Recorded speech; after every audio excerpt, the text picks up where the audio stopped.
and everything. So we're unable to start the poll yet because we got a lot of things going on. Stay tuned, guys.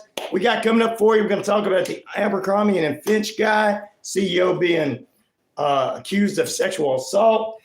Cardi B has been hospitalized for a medical emergency. Tropical storm Oscar douses Cuba. We'll talk about some true crime stuff for you.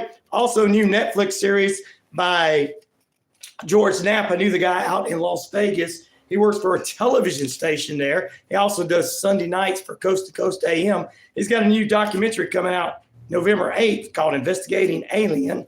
And we got some true crime news for you, including Rudy Giuliani having to give all of his stuff up. And we'll tell you about that in just a few. But first, I think I'm going to take a short break.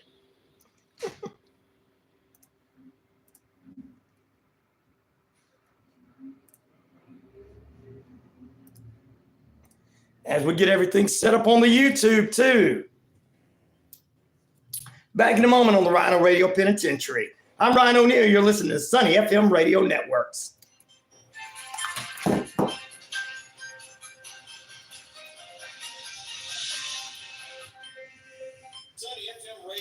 Good morning, everybody.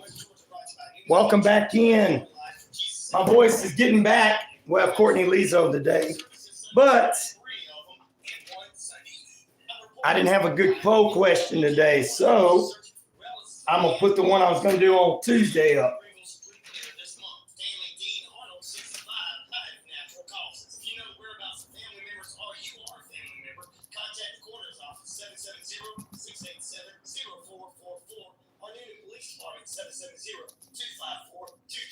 A high-speed chase ended in a crash on Interstate 85 Saturday night as two individuals, along with drugs and drug paraphernalia, reported found in their vehicle. Isaac Clark and Julian B. Stevens both denied the drug and drug paraphernalia but were taken into custody. The pursuit began when deputies clocked the vehicle at 91 miles per hour. Local law enforcement in Valley, Alabama responded to two-vehicle crash off of 20th Avenue, in which a juvenile involved in there had a police pursuit from Chambers County Sheriff's Department and Henry County Sheriff's Department. They were on the scene along with East Alabama Fire and EMS, Valley, and Lynette Police Departments. The vehicle was stolen out of Roanoke. Let's see if I can find that poll question.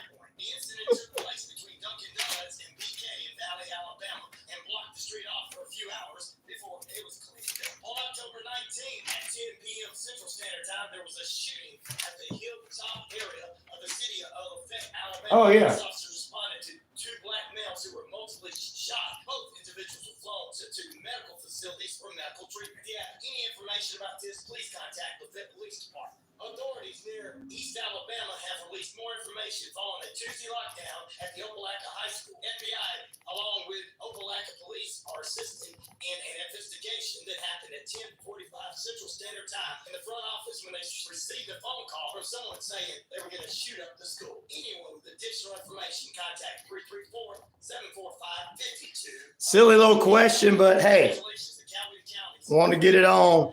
Good morning to everybody. Thank you for joining us.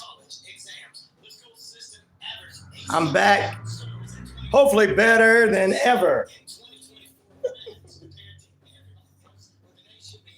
Go Glory, Martin, Patriot, TYD, Snoopy all day. There you go, Mickey Mouse. Thank you, brothers and sisters, for playing along. That was going to be my Tuesday poll question, but I've had laryngitis the last couple of days. So, Daniel, you're back. Yes. Like, subscribe, and share to the page, guys. It would not let me add my description in this morning. I was having problems.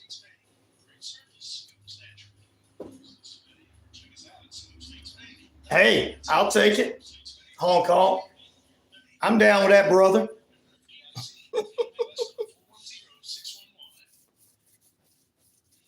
You can be part of the show. I'm down with that, brother.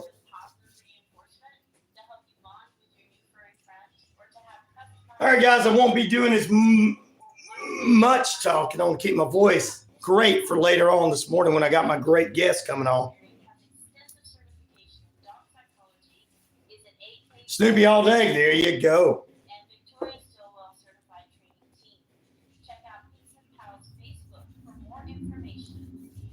I love underdog too.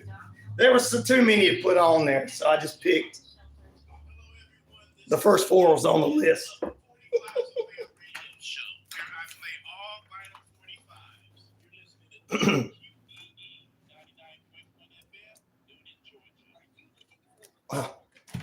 That not only cares about your teeth, but is friendly to work with. How about one that offers great deals and impatient promotions? Well, your search is over. Most Valuable Smiles in downtown Eatonton, Georgia, is committed to giving you the biggest All right. brightest smile. Let me make sure this is not too loud. Special, including X-rays and exams. Maybe you're looking for veneers. Most Valuable Smiles veneer special includes. Oh yeah, Super Grover. Woo!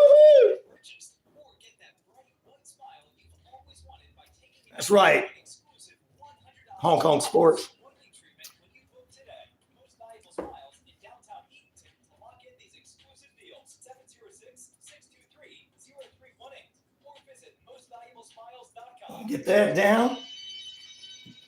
Let's go to the online. Good morning. Welcome back into Rhino Radio Penitentiary on the Sunny FM radio networks. Let's go to the phone lines. Hello?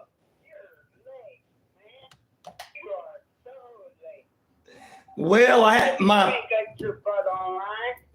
let's explain this. My I'm just getting my voice back. It didn't work, right? It did not work, huh?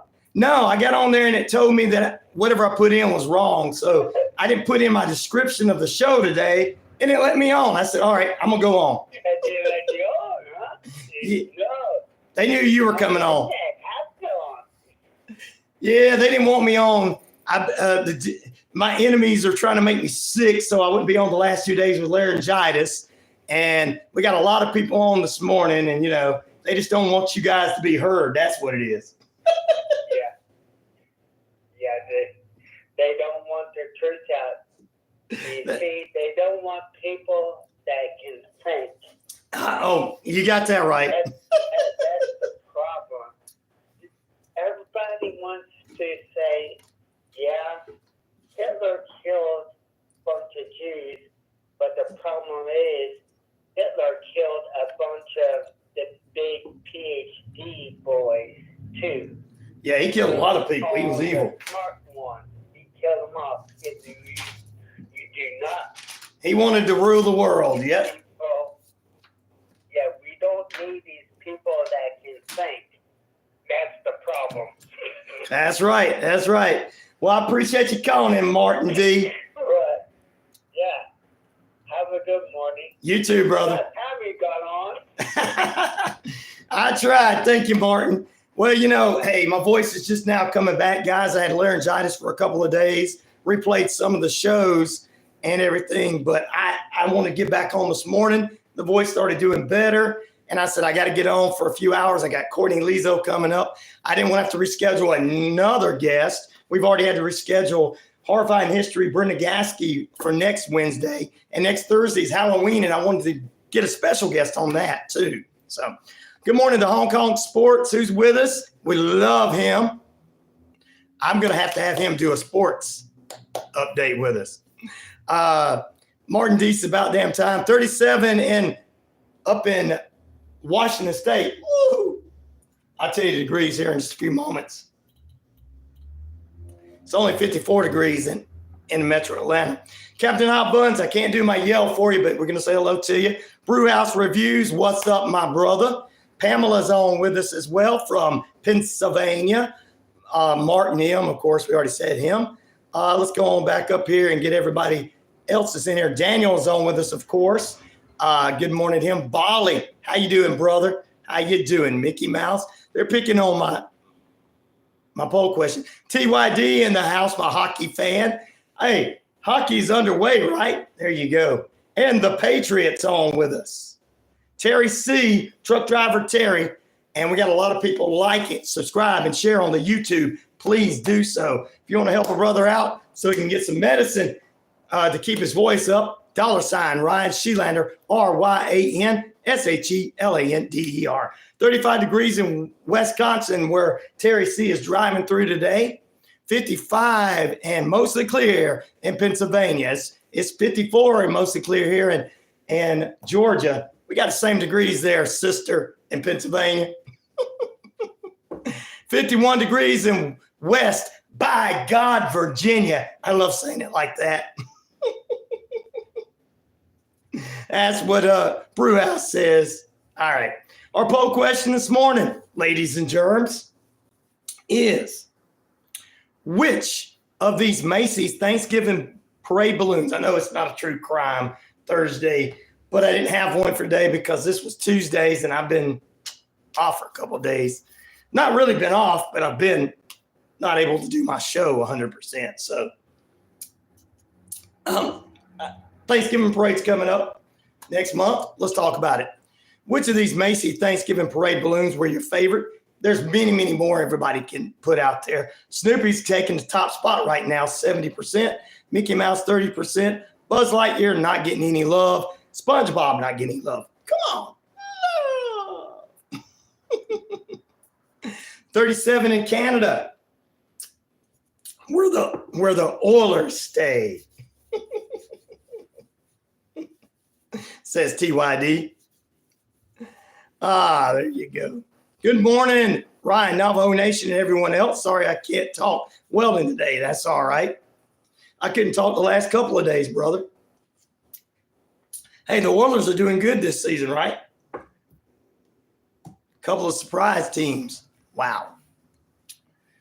Ooh, 54 degrees right now. Time and temperature brought to you by Active Pest Control. Summer, winter, spring, fall. We don't care for those rodents, critters, or gooey things at all. Let me hear my voice. Going in and out, but we're going to stay there. What about Buzz? Yeah, what's wrong with Buzz? Nothing wrong with Buzz. You guys can get buzzed.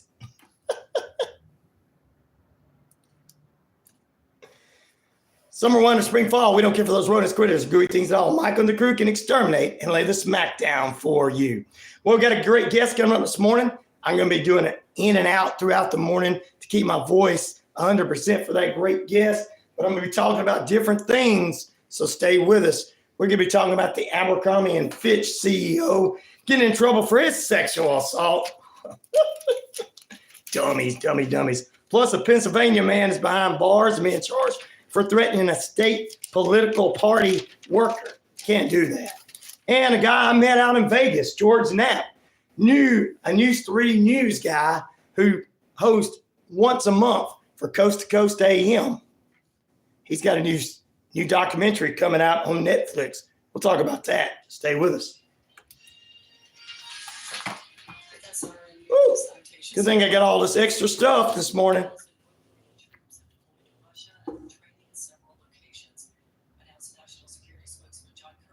Little monkey. I don't know what that is. It's over my head, Patriot. I'm sorry. Yeah, outsmarted me on that one. I don't know what that means.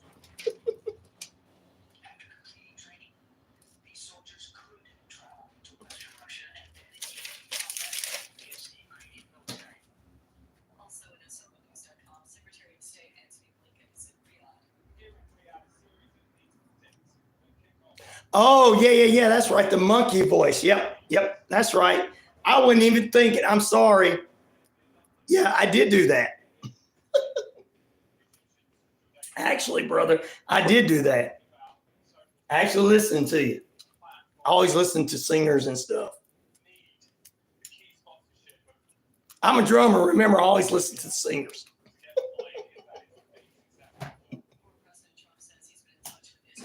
Now, if I was a bass player or a guitar player, I probably wouldn't have listened to you.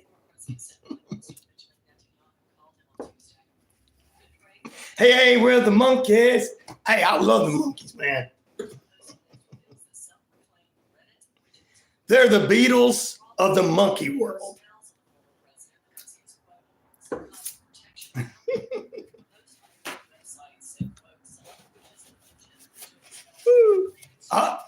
Martin D. Buzz Lightyear got a little love, 15%.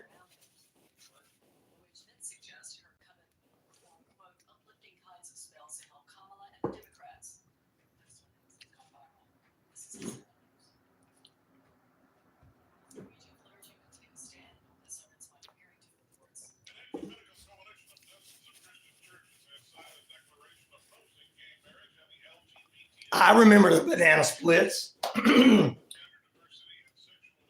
That's how Green Jello got their start. That was Bill Manspeaker's favorite show. Hello. Hey, did you get it? Get what? I sent you $10 and I said I hope you get better. Oh, okay. Let me check my email because it goes through my email. On your Cash App. Oh, okay. On the Cash App. Oh, But I okay. want to make sure you got it. All right. I'm going to go check right now since I'm at break.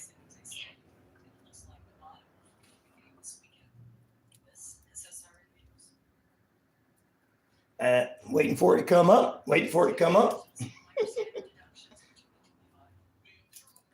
My computer wanted to act up this morning. I don't know if it was my internet. What's up, Red Bricks? Good morning to you. Looks like it came through. Yes, sir. Cool, you got it. Yes, sir. Excellent. Thank you, sir. I appreciate it. Hey, Yes, sir. no. I appreciate it for real. May the Lord bless you and you have a lovely day in the mighty name of the Lord Jesus Christ. Thank you, brother Martin. Have a good day. You too, brother. Thank you. Thank you, brother Martin, for the donation. Hey, Red Bricks. Good morning, Rhino Radio. I hope you're doing good, brother. Snoopy is the OG. That's right. Hi, I'm Dr. Lewis Boyd, and I'm a counselor that works here in the Metro area. I'm offering my services. But yeah, I remember that band you were talking about, Banana Splits. The singer for Green Jello, that's how he really wanted to start Green Jello, was because of them. That's where he came up with the costume ideas. And a little Kiss, of course.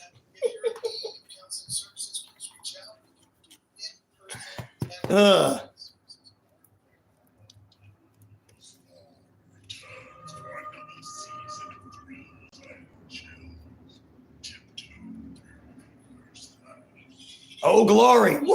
I better say hello to Oh, Glory. Sorry, brother, I didn't say hello to you on the air.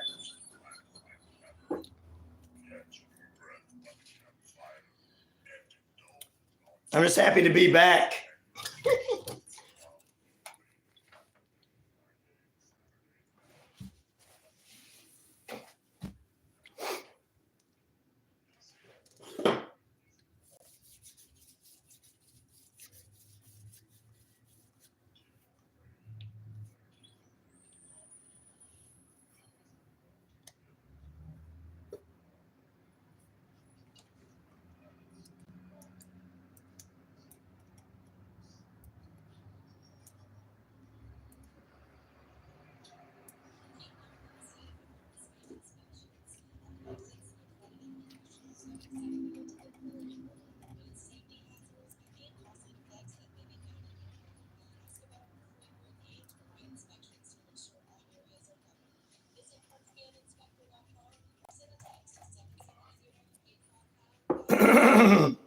Let's do that and that.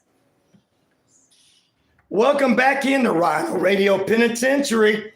Hey, we're going to be doing in and out. I'm going to even have this morning. In and out this morning, we're going to do a little Locked On Falcons in period number 2 so that I can keep my voice up for Courtney Lizo join us in the final period this morning. Yes, just don't go out, Ryan. Don't go out, Ryan, this morning. Just don't go out, Ryan. Just don't go out. All right. Good morning to Old Glory being with us this morning. Red Bricks and everybody. Got my coffee. Got my voice back. I'm not going to get too loud, guys, because you know why? I don't want to lose my voice, especially before the last hour. Come on. All right. Let's give you a little bit of news stories. American rapper Cardi B said Wednesday that she has been hospitalized following a medical emergency and will not be able to perform at the Atlanta Music Festival that's scheduled this coming up. She did not specifically say what the medical emergency was and when it occurred, other than that in a post on Instagram that she has been in the hospital recovering. Might be a voice thing. Everybody's getting it. She says, don't worry. The announcement comes more than a month after she announced the birth of her third child, September 13th. Don't worry, love y'all is what she says. Don't start sounding like this. You gotta start doing the monkey thing. Get that voice back up.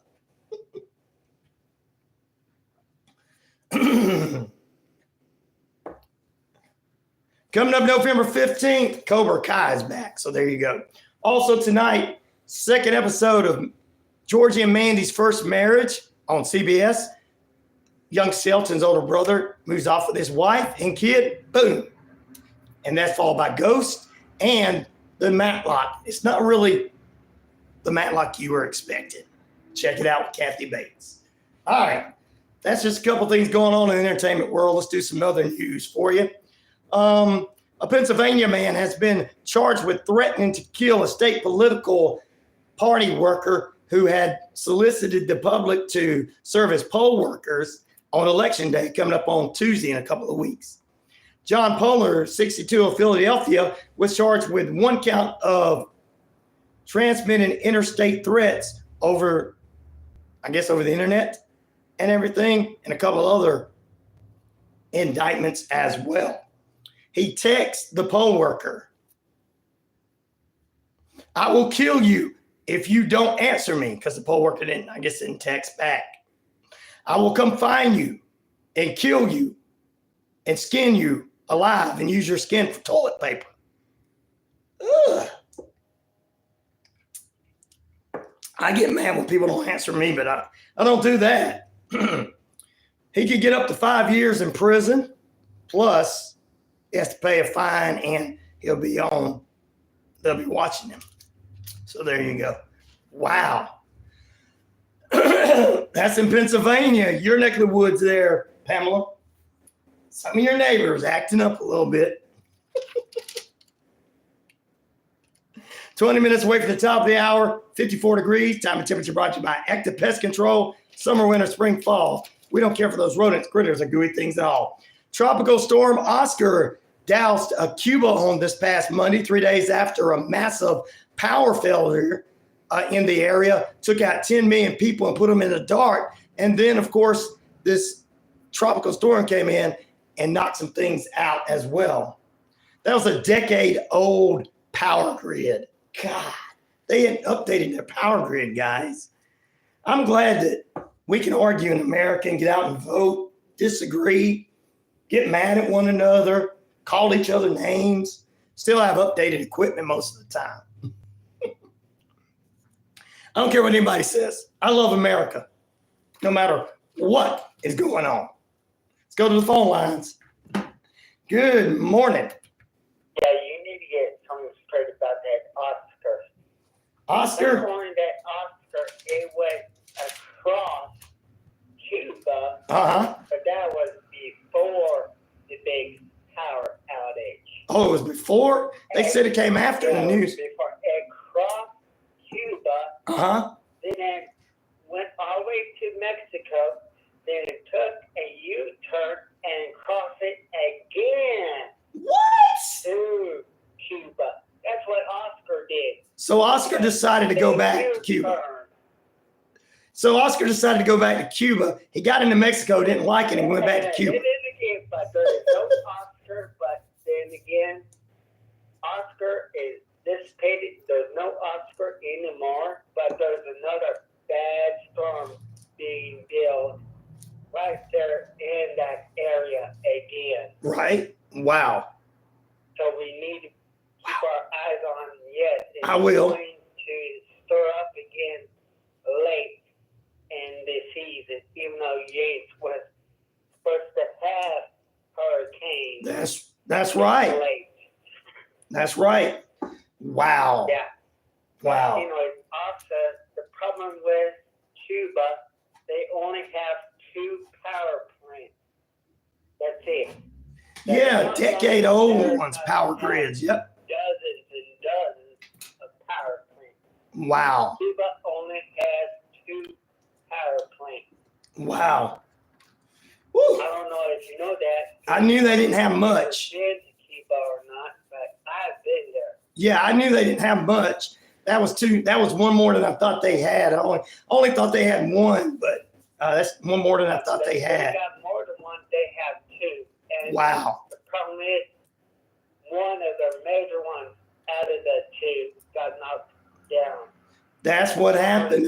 Yeah. The oil power plant. And Wow. the thing is about that Wow. is they're getting a big problem of getting oil to the power plant from the previous hurricane called Milton. It was not Donald Trump's fault, is what they say in the news. I'm sorry, it's not his fault. Why are they saying that? How's it? The hurricane Milton How did he do? was disturbing the area where they were giving the oil to the power plant. Wait a minute. How did he do it in the first place? I don't understand that. That don't make sense to me. Well, you know how they say they're saying that it's Donald Trump's fault. Oh yeah. Well, I stubbed my toe last night. It's his fault. Because of the sanctions and all that, it's not his fault. First off, That don't make sense to me anyway. So yeah. First off, you got. I wouldn't blame him for that. President in power, anyway, but it's not his fault that they're having. None of our faults about hurricanes. Of getting oil to the power plant. Well, They're getting in trouble to the power plant, and oil to the power plant is from that last hurricane called Milton. there you go. Well, I appreciate you letting me know, brother. To explain. Thank you. No, I appreciate it. That's the thing. See, yes, they have two power plants. They have an oil power plant. Right. They also have a nuclear power plant. Huh. Their oil power plant is the one that went down, failed, Oh, okay. because they couldn't get the oil up in their area because of the storm. That's the problem. Like I said, they only have two. And we expect from, I don't know, they only have 15 million people. But still, it's a bothersome. Right. That's true. Wow. It is. But Well, I'm trying to explain exactly No, what's going on. You're explaining it well. They're trying to make it a political issue. That's the problem. Yeah, and it shouldn't be that. You're right. I agree with you. But thank you for letting me explain that. Thank you for doing it. I appreciate it. Thank you, Martin D. Bye. Bye, brother.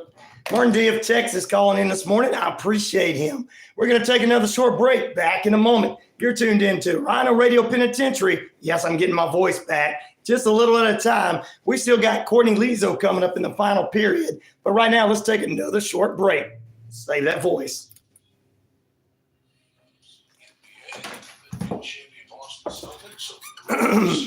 Good morning, Randall. How you doing, brother? Monica's on with us. Good morning. Boston actually 20 bucks for the most three-pointers made in a game with 29, but missed its last 13 attempts trying to break the record. Jason Tatum scored 25 of his game-high 37 points in the first half as the Celtics led by as many as 35. Jalen Brunson and Miles McBride scored 22 apiece, while Karl Anthony Towns had 12 points and Coffee is good. That's corresponding to Cool Ball reporting.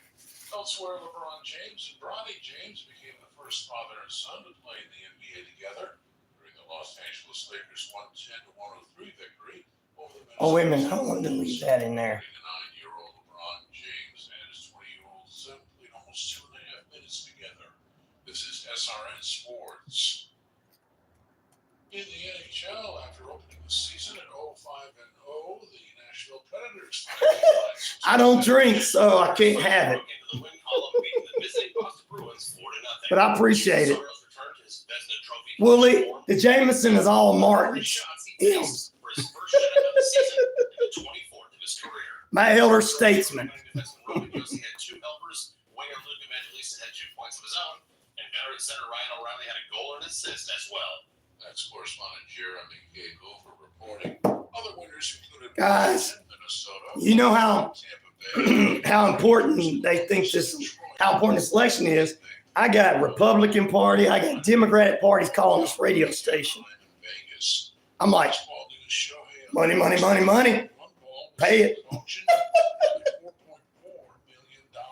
I know some of you think I'm being mean, but This is SRN. someone be like, no, get that money, brother. Weather forecast in East Alabama, West Georgia, brought to you by Active Pest Control, 34 Jeff Street in Newton. Medication. Sunny skies today, very, very warm. High It is yours. Light and variable winds. Mostly clear tonight, low near 50, light and variable winds. Headed into your Friday, a mainly sunny sky, near record high temperature. All right. At 85, light and variable winds. Let's go to the phone. Low near 54. Good morning. Variable winds and clear skies. Where's that team?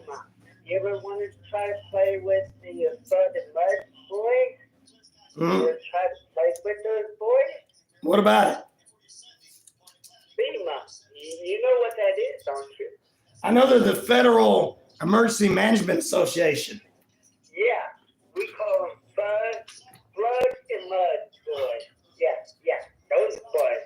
They don't pay worth a shit. They They don't. don't pay worth a flip-flop worth of shit. Wow. I know this because I dealt with those boys before. I've been in that flood area before. I've seen that jump before. Right? What they did. Wow. But yeah, here's the thing. They're supposed to be just that. Wow. Emergency management authority, right? Right? You're supposed to come and help during an emergency, aren't you? Exactly. Yeah. Well, why are they saying we're just going to wait until after the election to pay? I don't know. That one. That's Huh. what I want to know. Wow. Wow, is right. Mm-mm.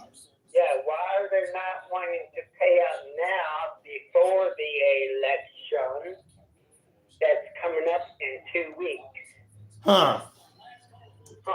Is right. Wow. And you do know that you're in the major election swing pot, don't you? Oh, yeah, I know.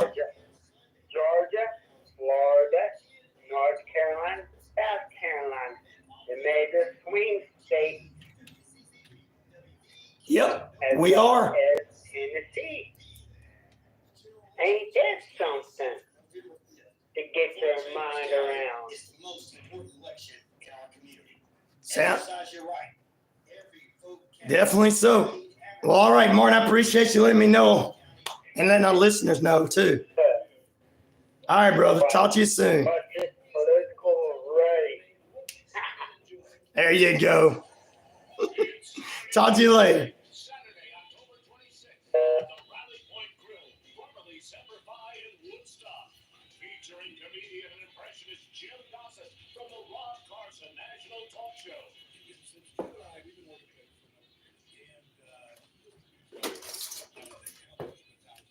It's a laugh out loud night of topical comedy, impressions, and brand new parody songs. That's cool. I heard about that, oh glory. That's Saturday, October 26th. Rally Point Grill in Woodstock. For tickets or more information, visit newsmakerline.com. That's going to be the biggest show he ever had. Joe Rogan, biggest show he ever had. I'm doing better, Jimmy. I appreciate it.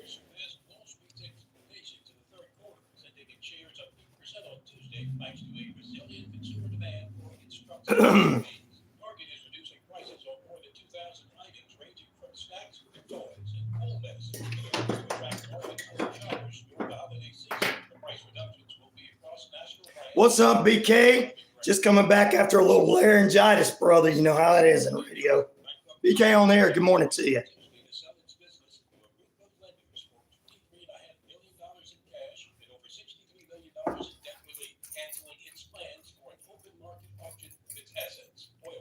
Rose for the second consecutive session.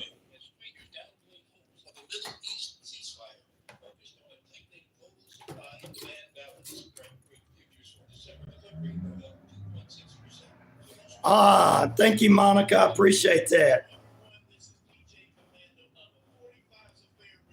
Yep, that's what we are. We're all friends.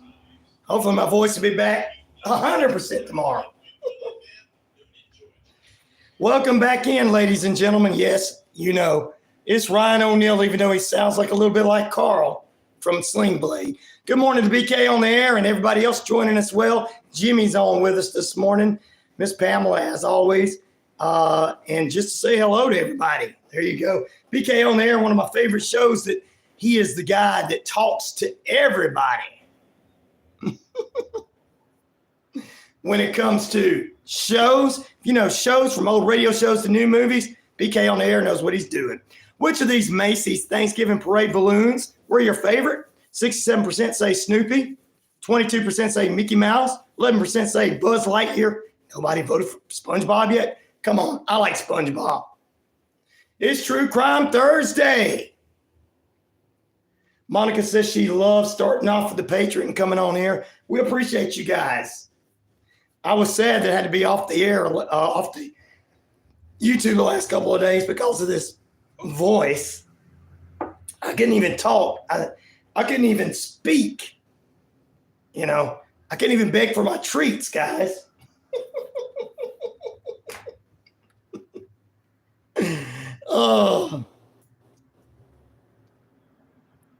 Oh, you hate SpongeBob.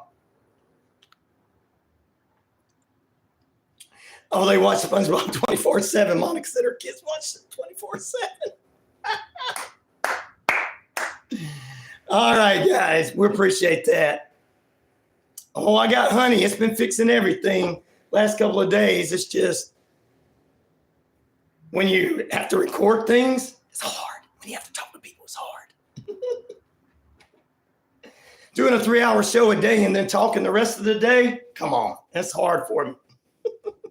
But I'm coming back. I'm feeling better. I popped in a lot of medicine. But after the top of the hour, next hour, we'll do a little bit. Plus, I've got Locked On Falcons. So I will be doing that coming up next period to rest my voice for about 30 minutes because we've got Courtney Lizo in the final period. So there you go. Fun with her this morning. All right, True Crime Thursday. And it being True Crime Thursday, ladies and gentlemen, a 45 years after 17-year-old Kathy Hall was killed in an Illinois village, police have identified her murderer as the serial killer, Bruce Lunda. Bruce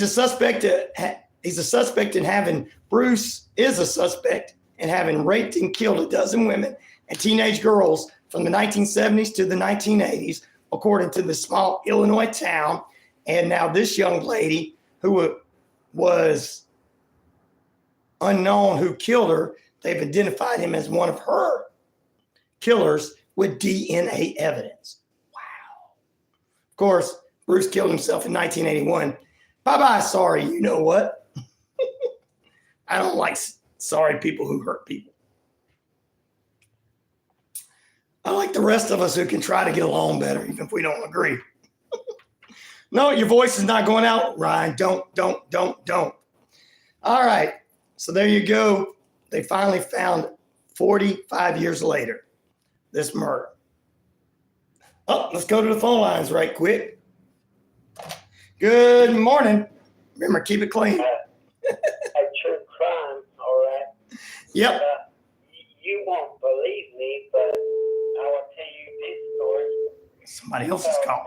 Back in the good old days, 1990, this is back when you remember the cowboys were the rulers of the world. Mm-hmm. you know, of the NFL back in the 90s, right? Right. And Jimmy Johnson was the coach, right? Yes.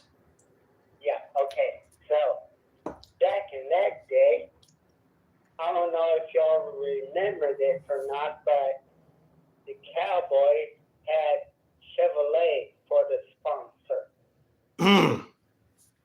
not Ford.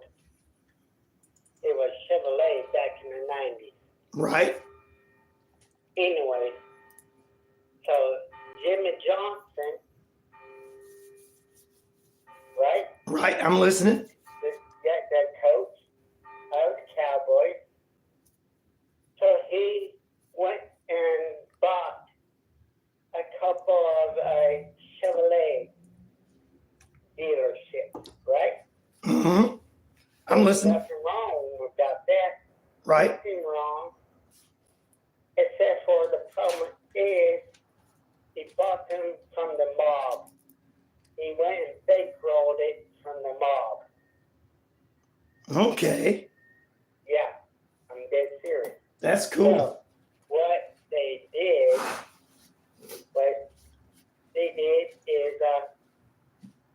so you know all these fancy cars like the Corvette, the brand new Corvette? Right.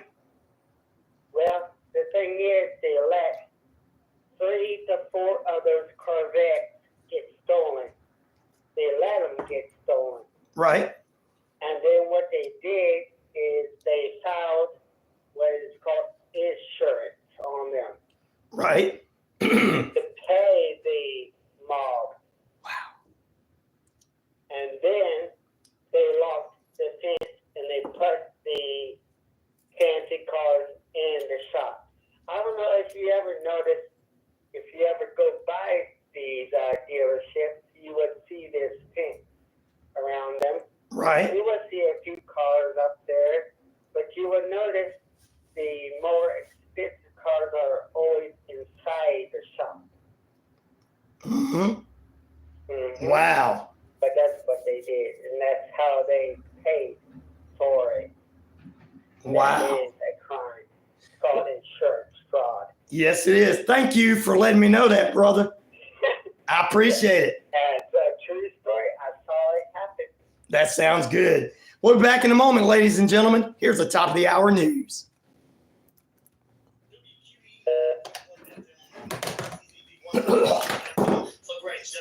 Somebody else was calling while he was on the phone. WZEV 90.5 FM Lineville, Jordan Communications Station. This message comes from Sun and Ski Sports. Soccer at 6, volleyball at 7, parent life. From Stanley Cups to bog bags, Sun and Ski. You guys talk among yourself. I'm going to be quiet so that I can say my voice. Sun and Ski Sports, where Because I got a big... meets game day.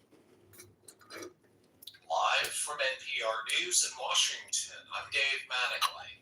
The swing state of Georgia is getting a lot of attention from the presidential candidates less than 2 weeks from Election Day in November. NPR's Franco Ordonez says former President Give me some more. President Harris on religious liberties yesterday at a Republican campaign event south of Atlanta. Former President Donald Trump cast himself as a protector of Christians, judging that Harris would restrict religious freedoms. He touted his support for Israel and claimed that he would close the border on his first day in office. It's going to be the first order. It'll be done in the first hour of the first day. Both campaigns have been barnstorming across swing states like Georgia in an effort to court undecided voters and energize their base. Harris was also in Georgia this week talking about her faith at a large black church in suburban Atlanta. Franco Ordonez, NPR News, Zebulon, Georgia. Former President Barack Obama will be campaigning with Vice President Harris tonight in Georgia. Sam Gringlass with member station WAVE says singer Bruce Springsteen is also scheduled to attend the event in Atlanta. The rally comes in the second week of early voting, when both campaigns are urging their supporters to get their votes in as soon as possible. Obama has been campaigning in battleground states this month. This will be his first joint rally with Harris, All right. and the first in a series of major get-out-the-vote rallies featuring musical performances like Springsteen. Former President Donald Trump campaigned this week in Metro Creamer. Atlanta with country singer Jason Aldean. Harris is looking and suburban voters. Obama campaigned for Democrats in Georgia twice during the 2022 midterms. For NPR News, I'm Zachary Glass in Atlanta. Secretary of State Antony Blinken continues efforts to reach a ceasefire between Israel and Hamas in Gaza. Delegations are meeting today in France to focus on Lebanon. At least 70 delegations and 15 international. I wonder who was calling in. They're hoping to raise hundreds of millions of dollars. Winnie the Pooh. Yep. That's a good one. Israeli forces continue fighting Iranian-backed Hezbollah militants. The French special envoy to Lebanon says he worries about a civil war. Union machinists at Boeing have rejected the company's latest contract offer. 64% of union members voted against the company's revised proposal. A 35% pay hike over 4 years. Roughly 33,000 union machinists at Boeing have been on strike for about 6 weeks. The rejection of the contract offer came hours after the aircraft manufacturer. I'm reading what you guys got. I'm just not talking because of my, so it saved my voice. This is NPR News from Washington. Elon Musk says Tesla's third quarter income rose In fact, this hour I might not do much talking for my final hour. Sales are forecast to jump by as much as 30% next year. Oh, Overall, truck driver Terry, I bet you. Good morning. Hey, I almost had a frog like you did. Get frog across the airways, man. There you go. There you go. Well, I tried to call in, but Martin D is on a rare roll this morning. He's full of knowledge this morning. Yes, he is. Well, I just wanted to say how glad I am for you to be on this radio. Well, I'm glad to be back. If I don't, You know, we've got a weird little unique community here. Mhm. When there's no radio show, then you know, it makes it a little bit boring, I guess, during the morning hours. Okay. But anyway, you know, talking about the election, you know, I honestly believe that, like I've said before, it's going to be very, very, very close. Right. I don't know why. I think that, you know, the elder statesmen and, you know, what would you call them? The salt of the earth, you know, they have Right. came and gone. The hardworking folks, they came and gone. I'm not saying they're all gone, but they came and gone. And the society in which we're growing up in has their hand out. Now, this is totally my opinion, Right. you know, and if you think about it, the government, that's what they want. The federal government, they want you to rely on them. Right. That's what it's all about. Well, guess what? I'm not going to rely on them. Like Martin D said, you know, when it's time for them to step up to the plate, where are they? Right. Exactly. You know, just my little hometown of Asheville, North Carolina, and all the surrounding communities there, which are tons of them. Right. You know, you've got people living in tents. You know, Samaritan's Purse, Hearts with Hands, Mercy Kitchen, Ralph Sexton Ministries, where I used to go to church there, Trinity Baptist Church in Asheville. They all, and a tons more, but they're not sanctioned or they don't rely on the government. They're all nonprofits. It's the community helping the community, you know, and FEMA, they sound really good about, well, to date, we've given out so many $1 million. Right. Right. I think that's an eyewash. I don't know where it's going, but I do know from the printed pictures that I've seen, Right. some of my family members that are there, you've got families, Mm-hmm. because all the shelters are overran. you've got families, you've got just tons of folks living in tents. Right. And it's starting to get dang cold up there in those mountains. So Oh, I believe it. Yeah.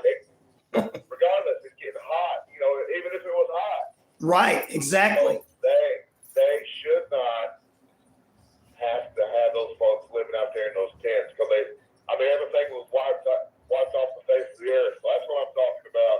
Wow. You know, when the federal government, you know, they want and they want you to have your hand out. They want you to be dependent on them.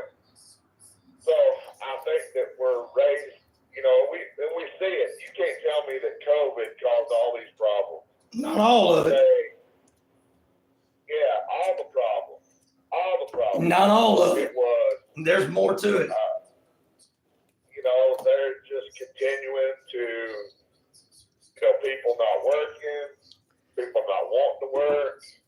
You know, that just didn't happen overnight. The biggest thing is to me was when the pipeline was shut down. That a lot of people lost work. That was the biggest thing. Oh, yeah. The oil. You know, I want to know if we got oil. If we don't have oil, if we have oil, why ain't we drilling? If we don't have oil, then tell us we don't have oil. You know, don't make us be mad at one another over this. Let us know. Oh, we done drilled too much. You know, we don't have no more. Or if we do, well, you know, because I don't think any of us are ready for those electric cars yet. 20 years, 30 years from now, maybe, but our generation isn't ready for it. So we just need to go dependable. Yeah, we don't need to be 100% reliant on the electric cars. Exactly. I mean, maybe it's an alternative for those that can afford them. But, yep. Or give them to us for free. What are they going to do? They don't like. They want you to pay all this and too much. Well, if they want us to have it and they don't want us to have the original oil, then give us all a free electric vehicle. They won't do that. No, it's. I mean. So let me have my old dependable vehicle. Yeah, I like pickup trucks. Yeah, let me have my old dependable vehicle we can work on in my yard. Yeah, you can't even get that anymore. You can't get a good truck for under $50,000. I know.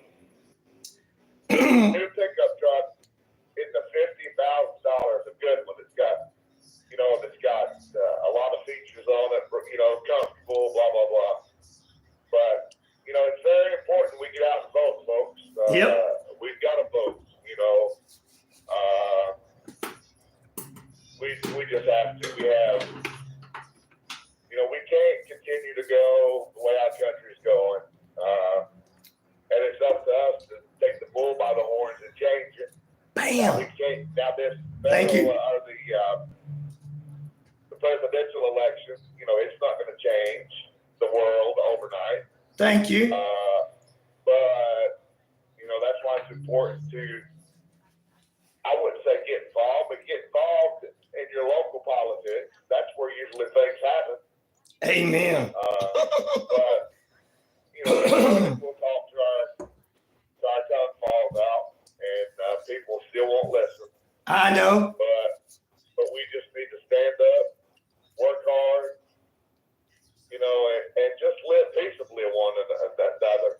That really gets me more than this election. It's all the killings that's going on. I know. Right. In my area of Kentucky, there's near the Louisville area, which is the largest city, I think, in Kentucky. I mean, we're teenagers. We're killing teenagers. I know. I don't know what's going on. I mean, it's nuts. So, anyway, I just wanted to throw a little bit of political jargon in there. I'm not political in no means, but I know. We need to vote your heart. If you don't like what's going on, try to change it. Vote wise. It's the least we can do. You know, get out there and give it a shot, and hopefully Trump will win. That's all I got to say. There you go. All right, brother. Sounds good. Everybody, y'all have a great day. I'll be listening. I'm a pedaling through Illinois now. I just got out of Wisconsin. So y'all have a great day. You too, Terry. All right, bye. All right, guys, we're going on there next. That was a bunch of good stuff. We're going to do a little bit on the air, but I'm not going to be as much because I got a big guest coming up next hour.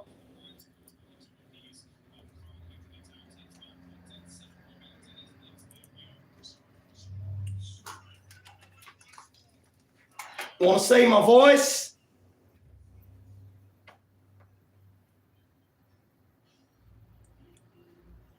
I'll get with you in a moment and put you on the air. Thank you for coming.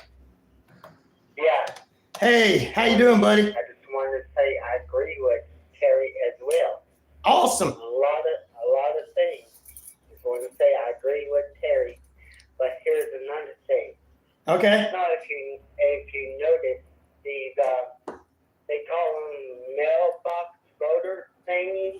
Uh-huh. It's a little box. It has a little camera, Mm-hmm. and you slip a little thing in there. Well, let's just say, what if you go around and duct tape that little camera? Wow. Yeah, what happens when you duct tape that? Say, let's just say I would duct tape a bunch of those little things, and they're still got duct tape on them. Wow. Well, I appreciate it. I'm going back on the air, brother. I appreciate you. But yeah, and also another thing, I'm not your financial advisor or anything, Right? but I also strongly suggest you buy some gold and silver coins. Okay. Sounds good. Gold is going to go to $5,000 per ounce. Sounds good. The silver is going to go to $50 per ounce. Wow. Sounds. That's what's going to happen. Oh, wow. Now, also, I would have quite a few dollars cash. CASH. Because that. Your debit card, your credit card, ain't not going to work no matter what type of emergency you're going to have. Right? Whether it's a hurricane, power outage, or anything. You need Wow. to have $50 cash, some gold coins, and some silver coins. Sounds good. All right, brother. I'm going to let you go so I can get back on the radio. All righty. Thank you.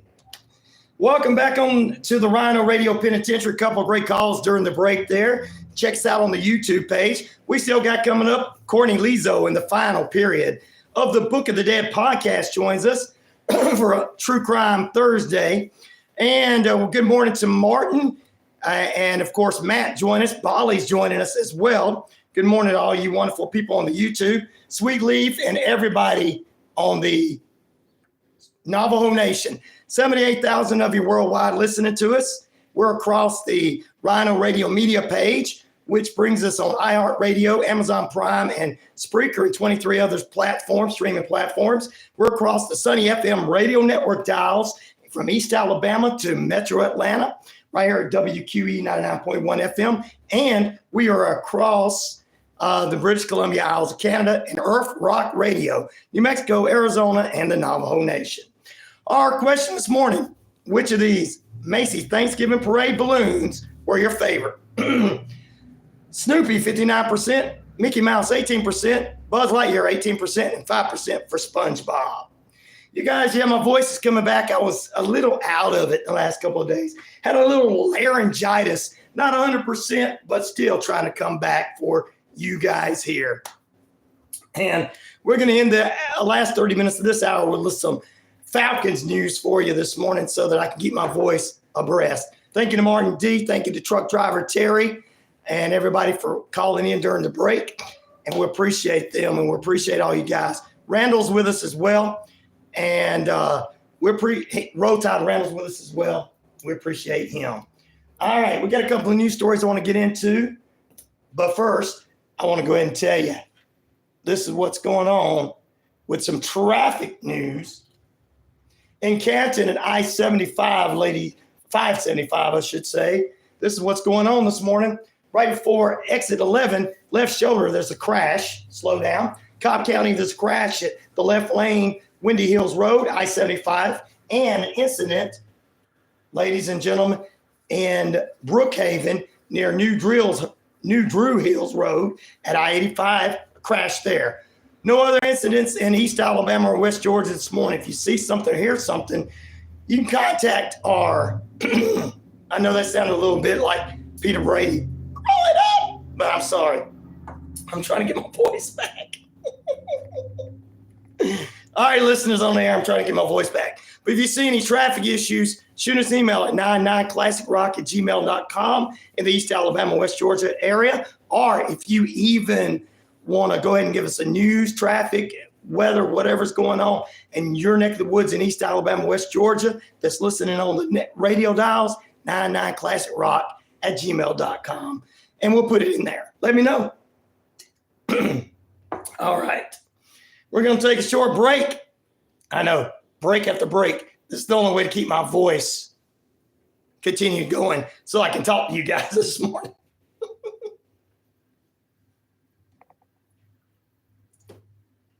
Here's some headlines for you, though.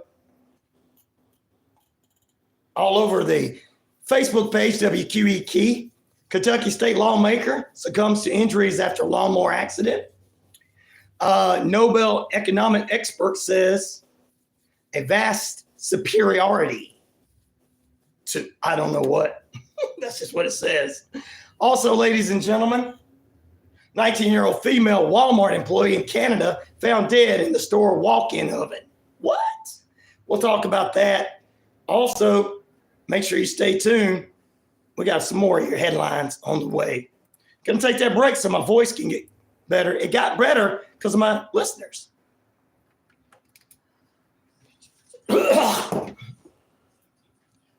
It's almost there, Laugh Out Loud, Corey.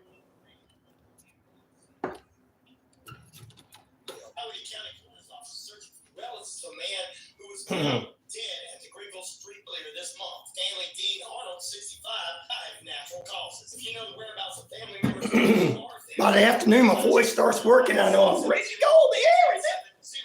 Sometimes in the morning, I start sounding like this. Hey, Mr. Dallas, how you doing, brother? Like, subscribe, and share to the page. Help a brother out at $ Ryan Shelander, RyanSheLander. Martin D's already sent some this morning. Thank you very much, brother. That's going to help out with some cough medicine or coffee. I'm not really sick. I just had laryngitis from running my mouth too much. I think the enemy is trying to have, the witches are trying to get me. No offense to witches.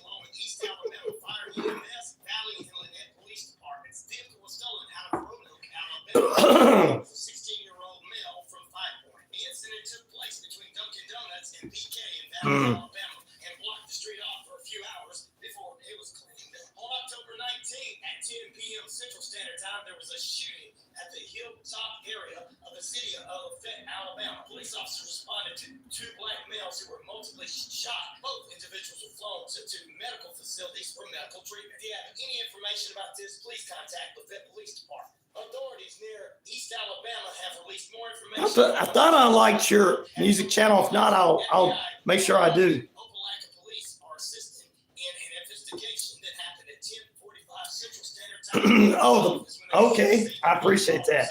Hello. Hello. Hello. Hello.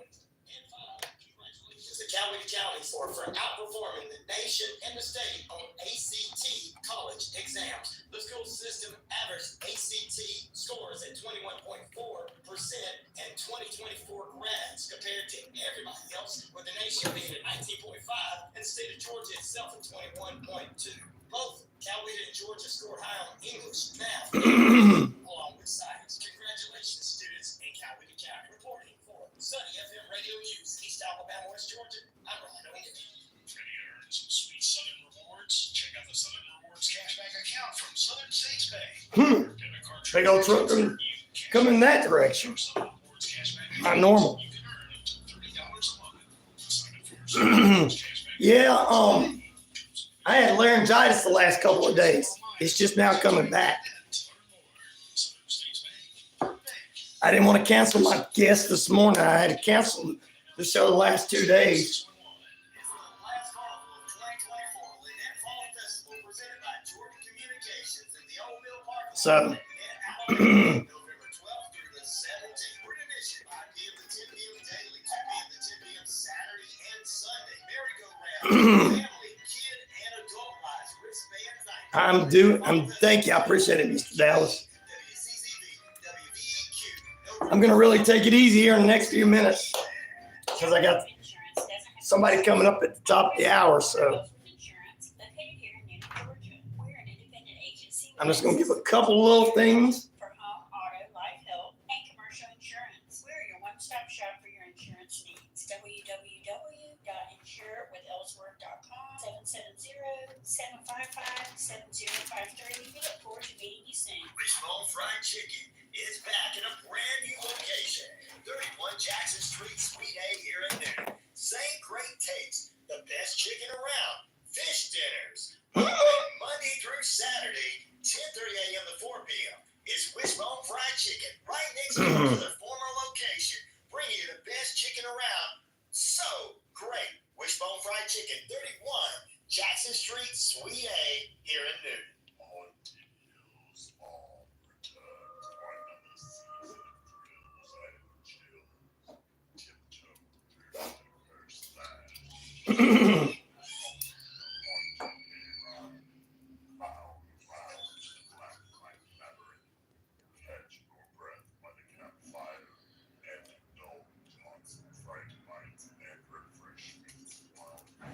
Oh, I talked to him about that, Randall. I know what you're talking about.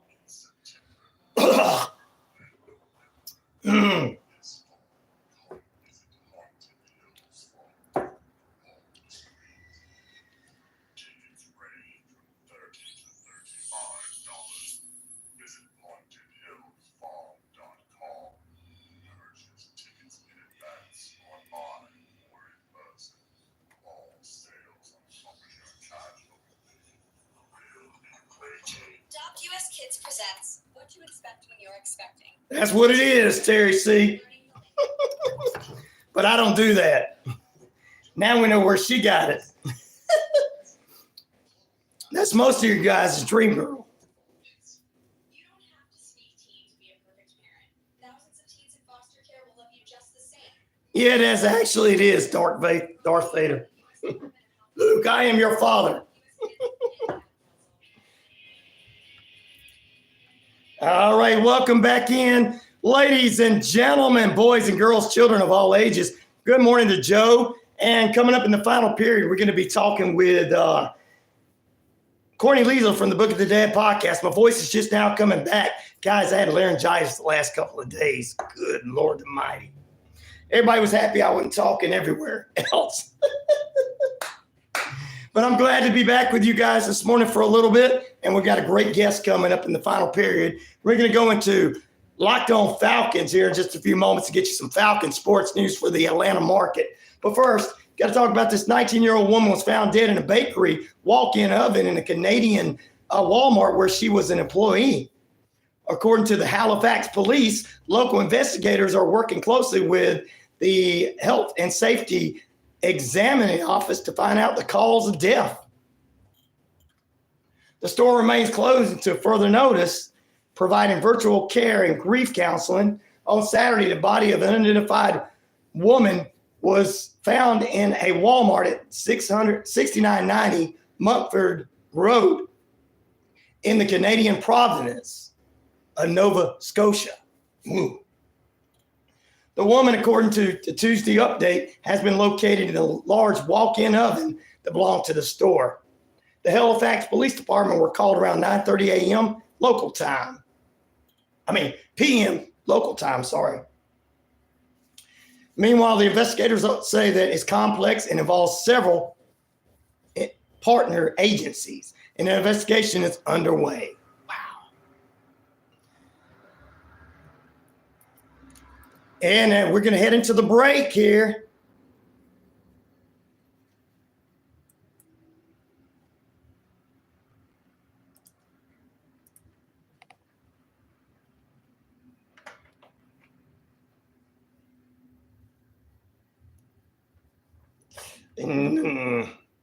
That's not true, Molly. He's not kin to her. He's the son of Molly's saying that the vice president is kin to Canadian's prime minister. No, he's Castro's son. That's what I heard people say. Back in a moment. I've never heard of a walk-in oven either. I guess they have them in Canada. All right, Locked On Falcons right here. Take us up for 30 minutes. Which of these Macy's Thanksgiving parade balloons were your favorite? 62% say Snoopy. 15% say Mickey Mouse. 19% say Buzz Lightyear. And 4% say SpongeBob. Back after this.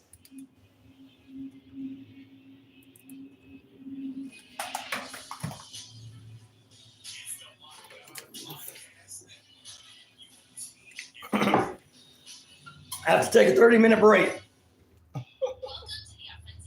So I'll make sure I'm ready for her.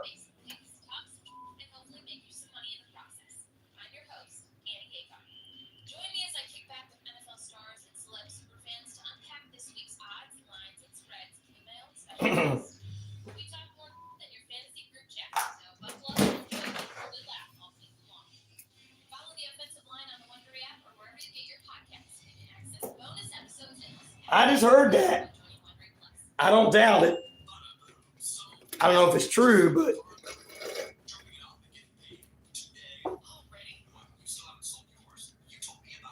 Oh, okay. I thought you were talking about the Prime Minister of, the way it was spelt the first way, it sounded like the Prime Minister of Canada. Who's German? Who's Irish? Who y'all talking about? I got mostly Native American in me. I got a little Irish, a little Scottish, half Irish on my dad's side, Scottish, Scandinavian on my dad's side, a little bit of Irish on my mom's side, and mostly Native American.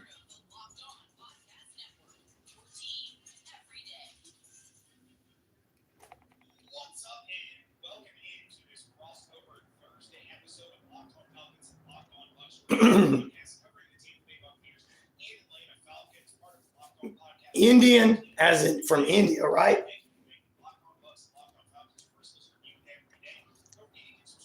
Awesome. Love it. Everybody knows I love everybody the best I can. I'm Scottish, German, and Dutch. Woo! Oh, glory.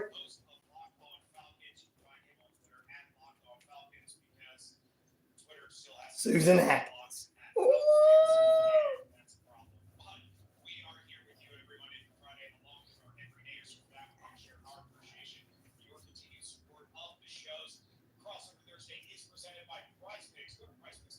Woo! And Irish. There you go, Joey. Joe. Not Joey, Joe. I'm sorry.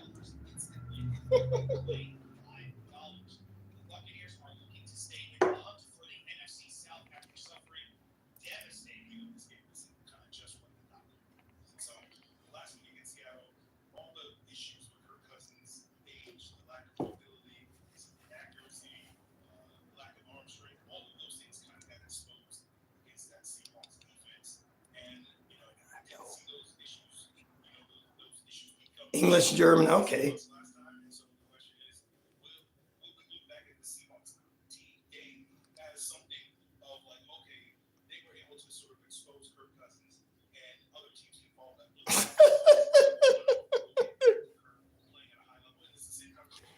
Roll Tide Randall. He'd be like, let me come here and tell you something else. Beats all these guys. There you go. I'm going to let you guys talk.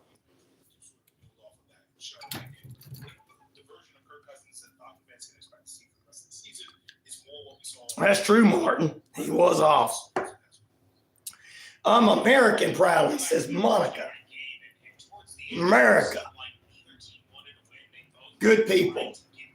Differences of opinion, but good people. Help you out in a minute. The mainstream media says a Republican wouldn't help a Democrat out, or a Democrat wouldn't help a Republican out change a tire, but that's not true.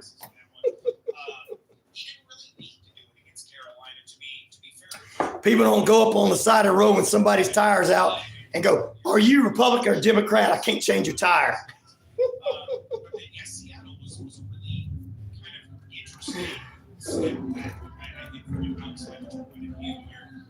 We got some mad people here, but that's video they play over and over of one or two riots. What we're concerned about is these kids right now, like Terry said earlier. What's wrong with them?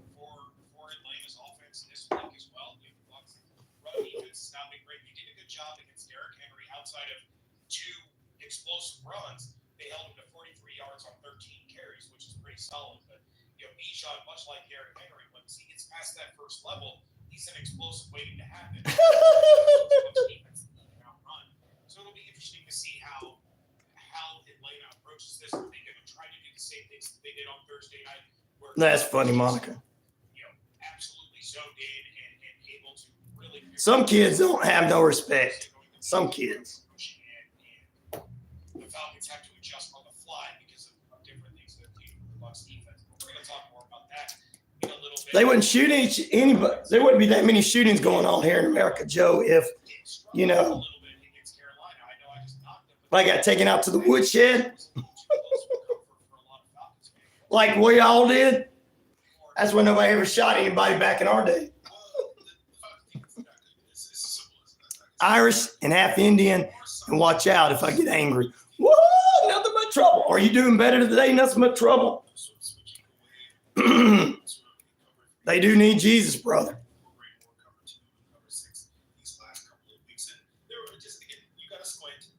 But you know what? We can still teach respect no matter what.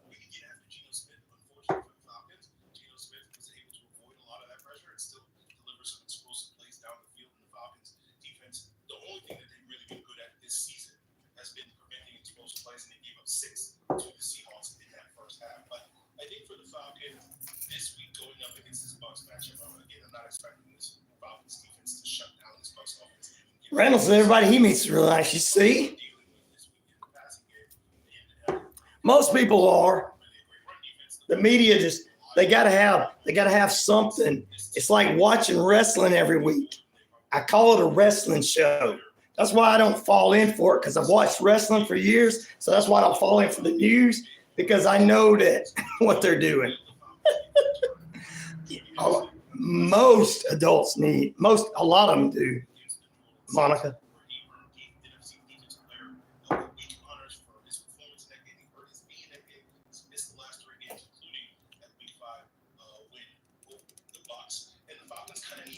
And my church, I don't know. I don't think so. We're getting ready for Thanksgiving over there. I think because some of the people go trick-or-treating in our church. Some people don't believe in it, and things like that. And plus, the big churches in downtown are doing the trunk or treat, so they probably wouldn't even come visit us. We're on the back lot.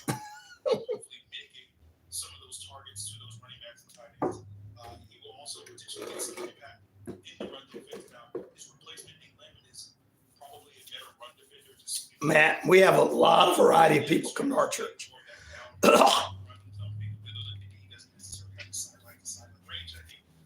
We need national pride and love and fear of God.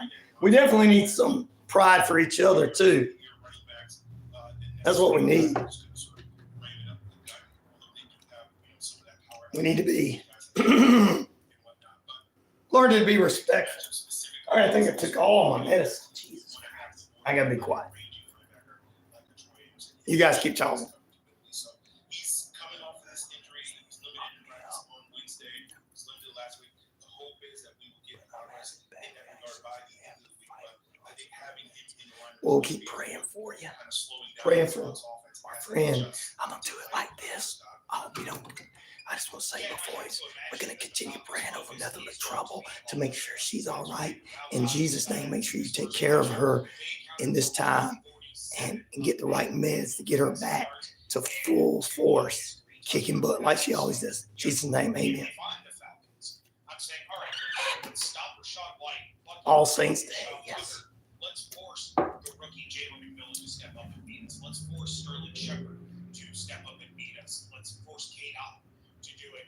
Don't give anything up to these running backs. Make sure that they're covered and coming out of the backfield. Make sure that we are loading that box and saying, hey, you got to figure out how to beat us without one of your big guys out there, either on the outside or out of the slot. And it's going to be an interesting match, strictly because no one really knows how this June's already Pride Month. Without Mike Evans and Chris Godwin. It's not a situation that they really had to be in very often. They messed up my birthday month. Talk about that problem and the You- Bucs looking to stay in the hunt for the NFC South round. Awesome, man. Awesome. On a crossover Thursday episode. Awesome, man. That is awesome. Trying to save my voice for next hour.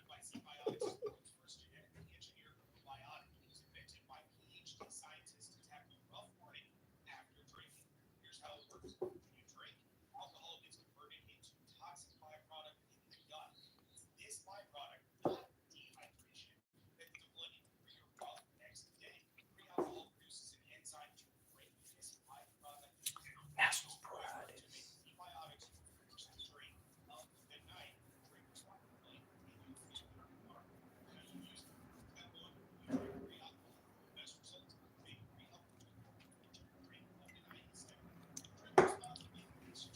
Mm-hmm.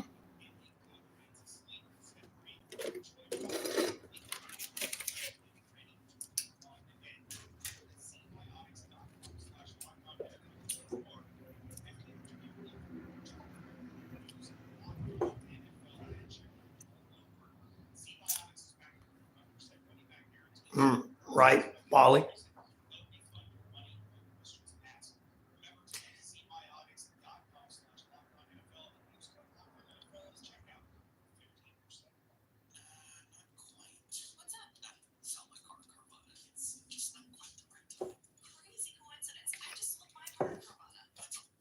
Well, some lawyers might like it. They can make money on divorces.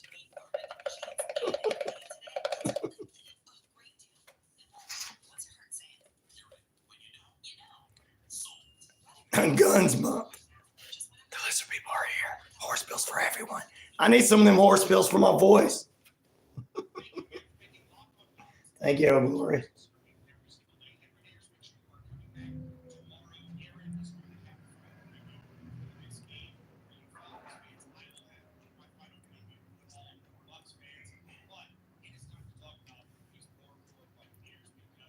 Oh, we're going to be free. All right.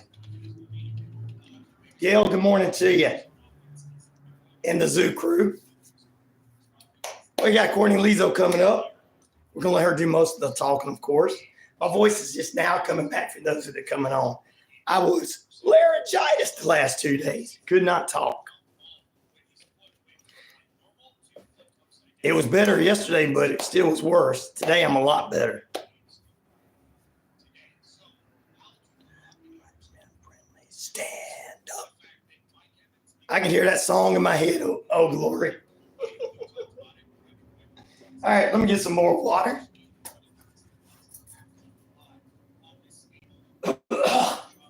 On this day.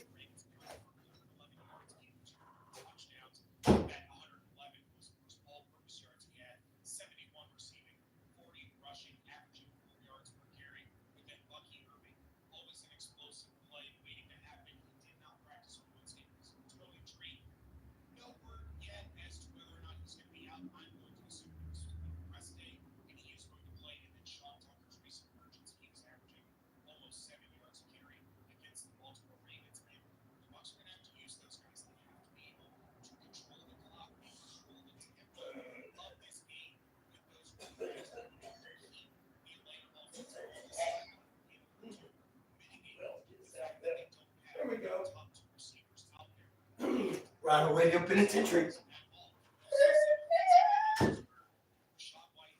Mm-hmm. There we go.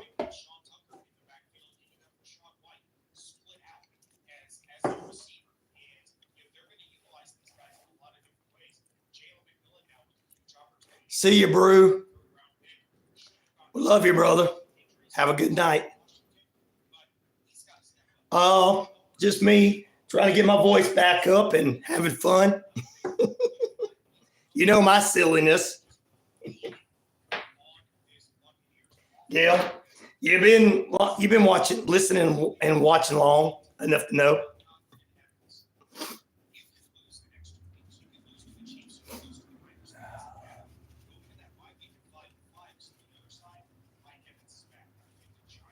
Good question.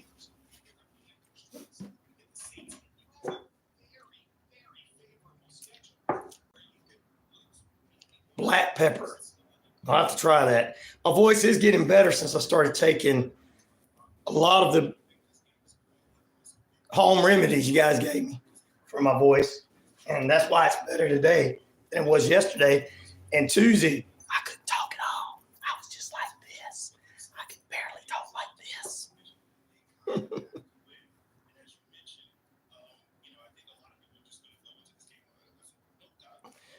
I'll try that, Polly. God bless the USA. Guys, pray for nothing but trouble. I prayed for her earlier. I have to look that up. I have to try.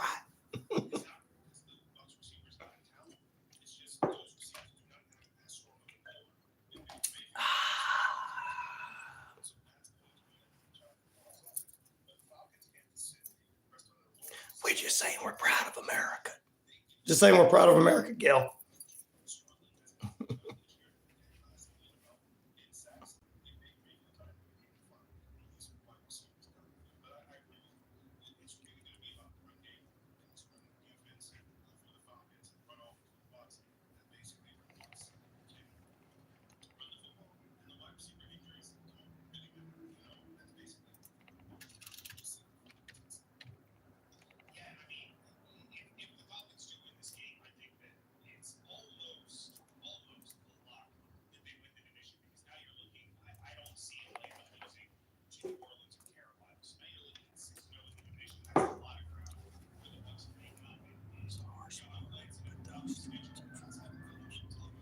Yep, they are great.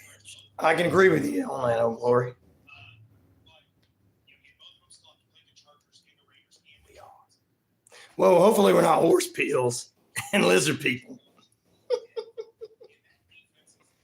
I think all that's died out. I like the better conspiracy now that Prime Minister of Canada is kin to Castro. That sounds reasonable. I like that one. I'm here, Cher. Good morning. My voice is better today than yesterday, especially than the other day. We're going to try to have Courtney Liesel. I didn't want to have to reschedule everybody to next week because I'm trying to get a special guest on Halloween.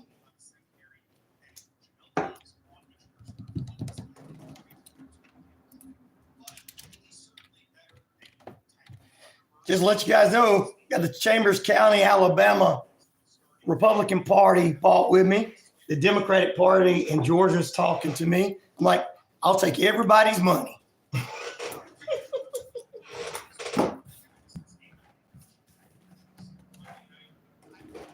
how we do it here. Make them all feel comfortable enough to hand me money. I know that's mean.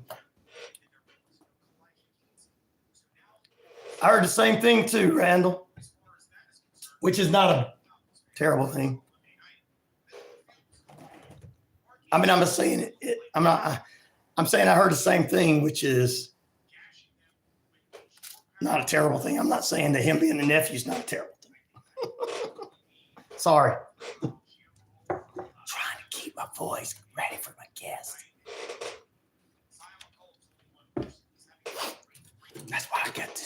sports show going on. Good, Gail. I'm glad to hear that. Way to go, Gail. Love Tennessee. Love Tennessee.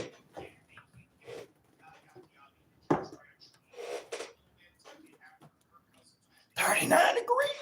Woo. More Denzel. Van Diesel voice. Yes, I can.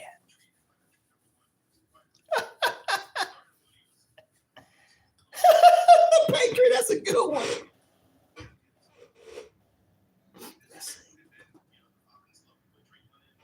What does he say? Come on, man. Come on, man. Come on. Come on. Come on now. Ice cream.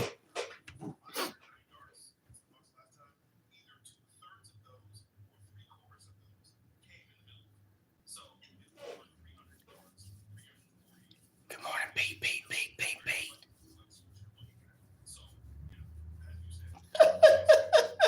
The hair on my legs. The hair on my legs. The hair on my legs. I'm having to talk low, guys, before I go back on the air. In about 10 minutes or after. More. John Mellencamp. What happened to John Mellencamp? Come on, man.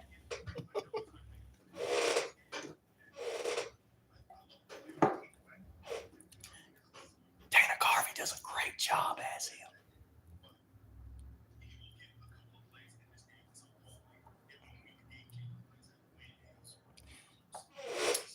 Yeah. You know, I hope they do something to make people feel comfortable. It's not fair. I hope they do something to make people comfortable, Monica, because it's not fair to everybody.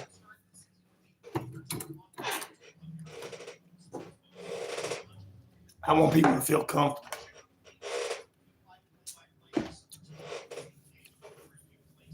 Joe Biden line. Joe Biden.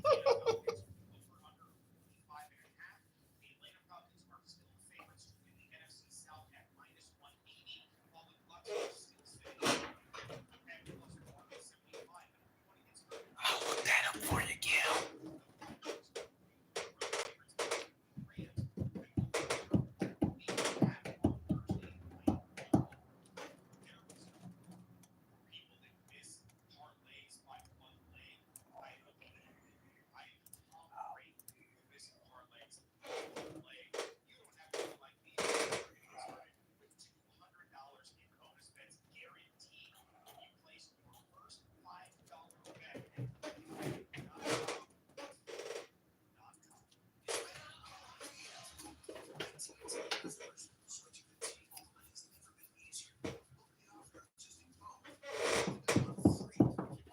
Calls will not be answered.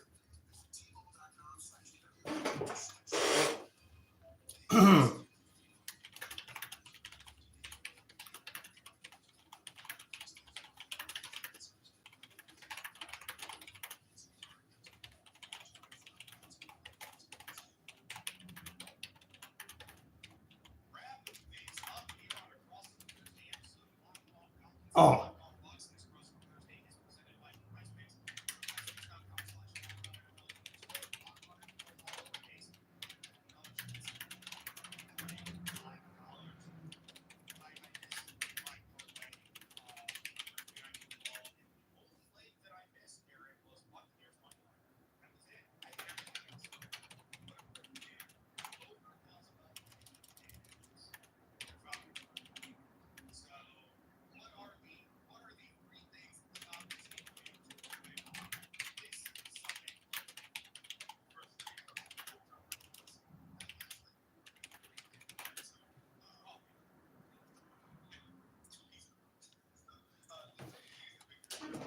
Oh.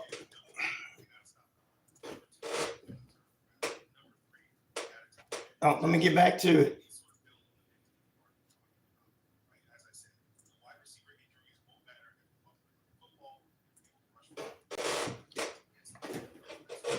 Let's see.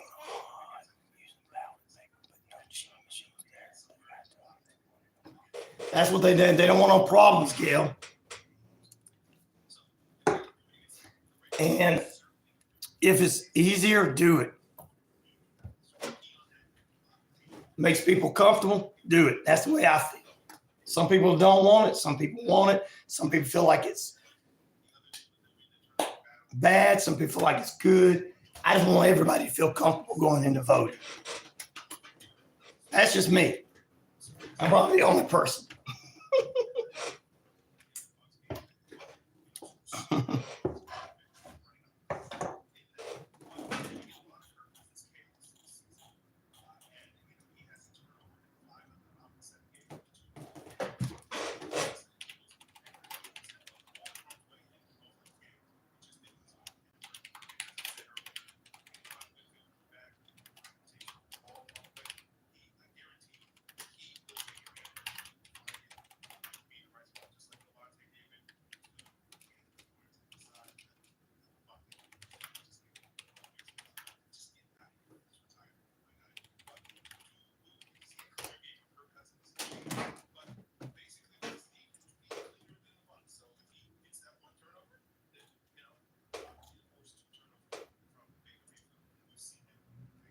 Delete that message.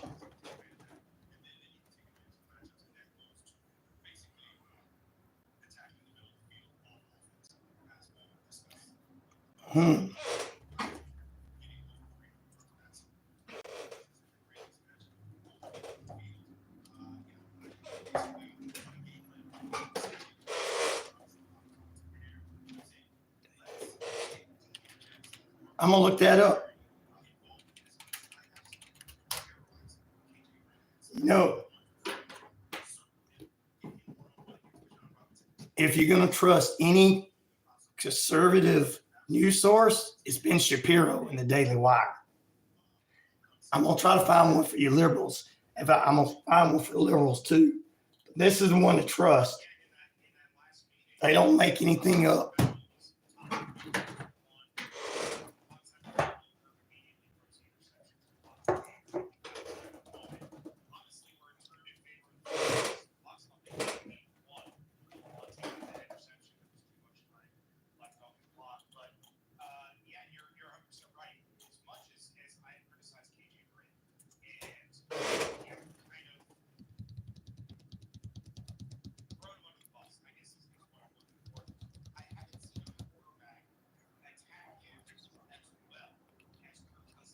That's good to hear.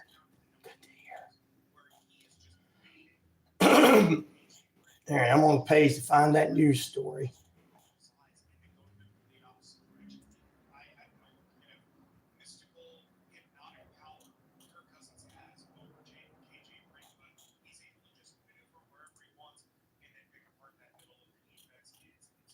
Yeah, it ain't no crazy people on this one. Oh, it's in my inbox.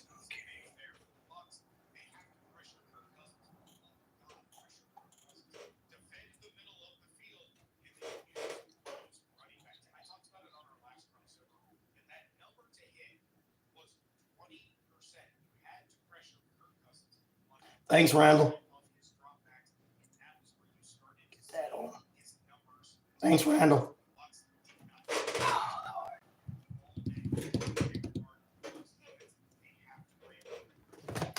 Good morning.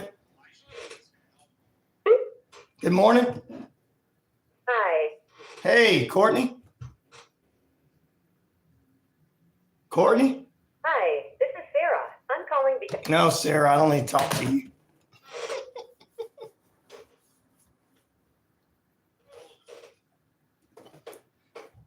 Thanks, guys.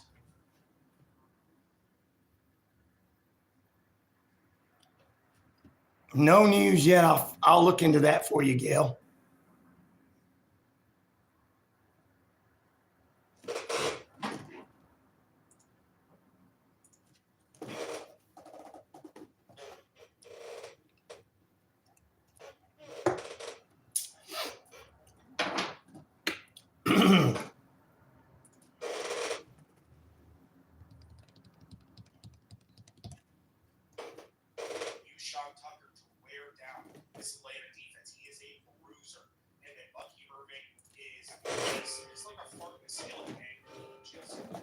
Good morning. Good morning. Hey, how you doing? How you doing? Good. How are you? This is I'm sounding better today than the last 2 days. That's good. Yeah. So I couldn't talk the last couple of days, so everybody in the house was happy.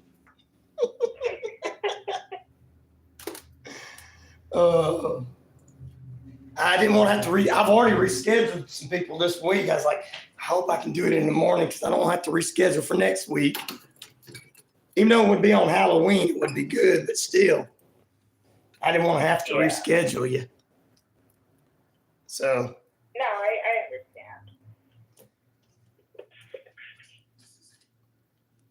But my listeners have been wanting me back on the air. So. Yeah, I bet. That made me feel good. 15 people like me. That's 15 more people like me than most of the other shows. Most of the other talk shows, like all the other big name talk shows, like Bubba the Love Sponge.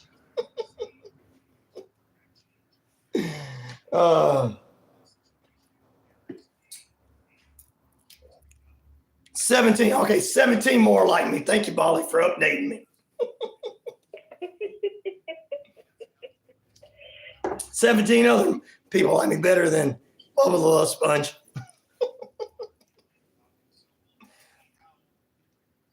So, guys, I'm just trying to start a feud with him. So that, if I start a feud with Bubba the Love Sponge, something might happen, guys.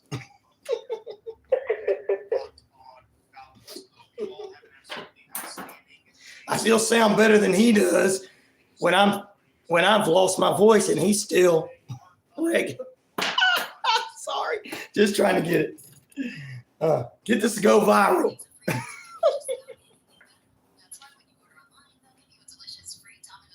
Well, we got a new format we're doing. Just to let you know quickly. I'm going to be taking breaks in between. It's fine because you know how to stop and you give a certain amount of information and everything. Just to let you know, starting next month, you're going to be on all 4 radio stations with me that we own. Besides being on the Navajo Nation, this company is putting my morning show on every single station they own. That's awesome. Yep. And since I do a lot of news and stuff, they want me to add all this. They've got a time clock for me to go over. And there's only a couple people I'm worried about not being able to fit in that time. You're not one of them. There's only a couple of people I think wouldn't be able to fit in that time. I'll have to get them to cut down. But yeah, starting next month, your stories will be heard on from Metro Atlanta to East Alabama. Locally here. Yep. So I was like, I gotta do what's right. And of course you gotta keep certain people on. There may be certain people won't stay on because I gotta make sure they stay clean. Yeah. You're always good, so I'm not worried about you, but I was just letting you know that we'll be starting next month. So you get to be on more stations. That's so cool. Yep. You have a good day, Monica. Thank you for being with us.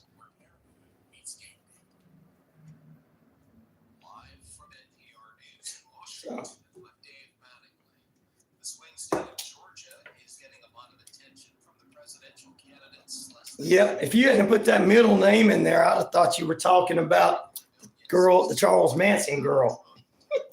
Now I know. When I was originally looking at her story, I kept getting confused. I'm like, who are we talking about? Because I wasn't putting her middle name in there. Right.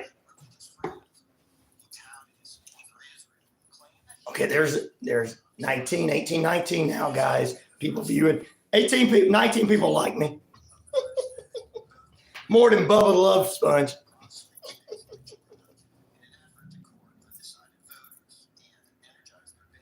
Yes, it is, Randall. It is, brother. Thank you for sending it.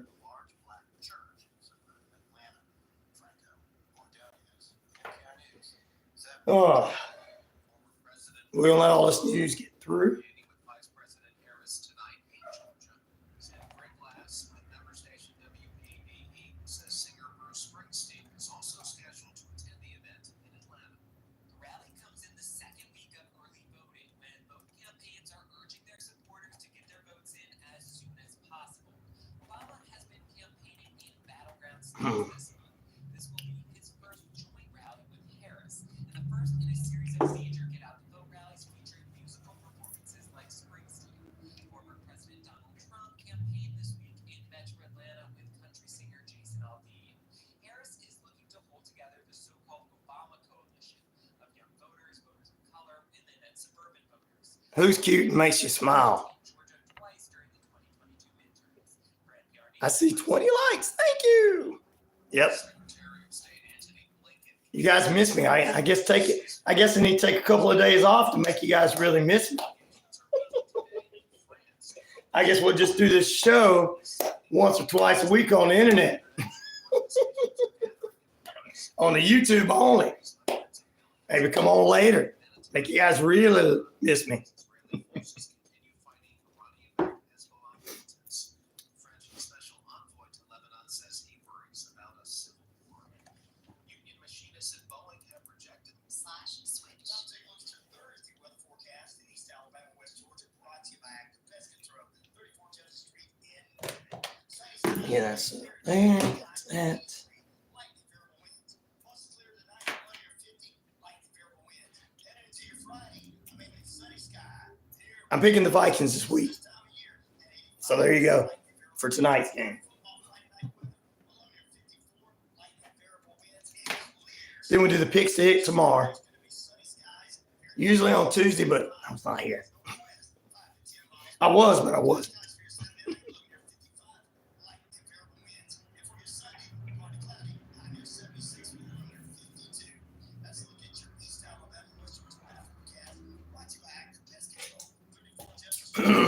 Summer, winter, spring, fall. You and I don't care for those rodent critters are doing things at all. Mike and the crew can exterminate and lay the smack down for years. Sweet Southern Rewards. Check out the Southern Rewards cashback account from Southern States Bank, where debit card transactions earn you cashback. With our Southern Rewards cashback account, you can earn up to $30 a month. Sign up for our Southern Rewards cashback account today. Check us out online at southernstatesbank.net. Southern States Bank, your bank. No, I don't think that's what it was. Share. Chambers County is the most important election in our community. Exercise your right. Every vote counts. Probably has to do with her voice. Everybody's getting sick around. I talked to a farm. Oh yeah. Everybody's getting sick. Had a pharmacist tell me the other day that when we go from air conditioning to heat, that's what happens. Yeah. I said, oh, really? I'm like, well, mine's not sickness. Mine is running my mouth too much. Wishbone Fried Chicken is back in a brand new location, 31 Jackson Street, Sweet I can't do that. I can't do that in the back of my head. Ollie, sorry. Chicken around. Fish dinners. Open Monday through Saturday, 10:30 a.m. to 4 p.m. It's Wishbone Fried Chicken right next door to their former location, bringing you the best chicken around. So great. Wishbone Fried Chicken, 31 Jackson Street, Suite A, here in Newton.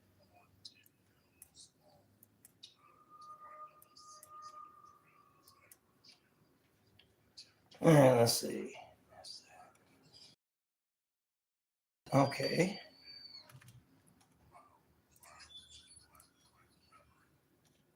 All right, that's that. There you go. All right.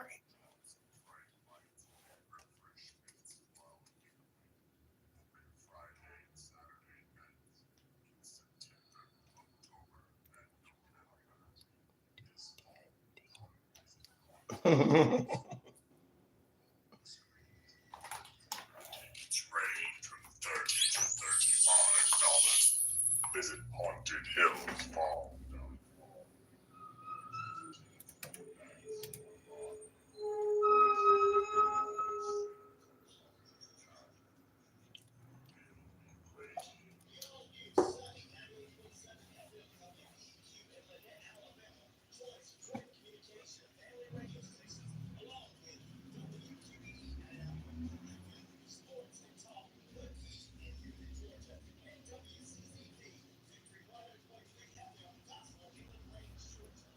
Here we go, guys.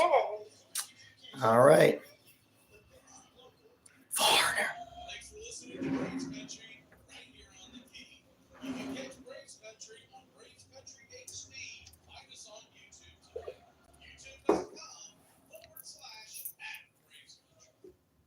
You're listening to WQEE 99.1 FM, the Key in Newton, Georgia. The views and opinions of this show are not the views and opinions of this station, its management, or its clientele.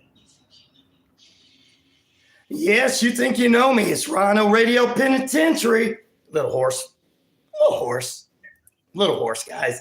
Little horse out there. Don't worry about it. We're going to get through this. We got a great guest coming up this hour. We're going to have her in 3 separate segments of this show as we're going to go through a murder of Susan Janette Atkins. No, not that one. That's why we put the middle name in there. We'll talk about that in just a few moments. Plus, ladies and gentlemen, we'll find out your favorite Macy Thanksgiving parade balloon and what our guest is going to be doing for Halloween. So at about 10 minutes past the hour, ladies and gentlemen, it is currently 54 degrees. Time and temperature brought to you by Active Pest Control. Summer, winter, spring, fall. We don't care for those rodents, critters, or gooey things at all. Right, Michael and the crew can exterminate and lay the smack down for you. All right, guys. Which of these Macy's Thanksgiving, this poll question, parade balloons were your favorite? Snoopy, 63%, Mickey Mouse, 15%, Buzz Lightyear, 19%, and SpongeBob, 4%. Ladies and gentlemen, please welcome to the show the co-host and creator of the Book of the Dead podcast, a true crime podcast, the one, the only, our friend, Courtney Lizo. Good morning, Courtney. Good morning. How you doing on this True Crime Thursday? I am doing good. How are you? I am coming back after a little laryngitis, but hey, I'm still here, right? Exactly. Glad you feel better. I appreciate that. Before we get into our true crime story, and today I want to ask a couple of questions. First, which of these Macy's Thanksgiving parade balloons were your favorite? Snoopy, Mickey Mouse, Buzz Lightyear, SpongeBob, or any other?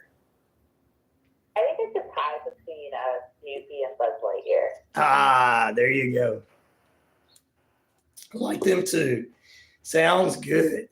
All right. And as we head into Halloween next 1 week from today, I know you're getting ready for Halloween, but what is your most favorite Halloween memory?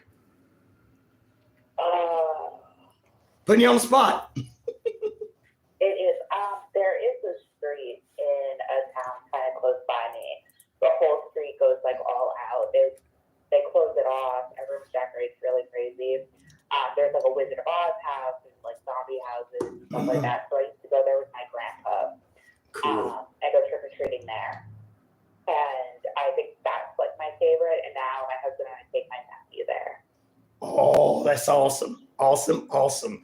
Well, good memories. Guys, we're going to take a short break, come back, and after the break, we've got more with Courtney and the Book of the Dead podcast as we kick off Susan Janette Atkins right after this break. All right. Taking a little bit more breaks to rest my voice. No problem. All right. Plus, we're hoping to have all this sold in November at these times. So. Oh.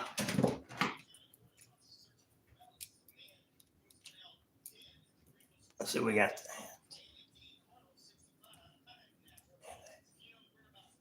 Let's do this.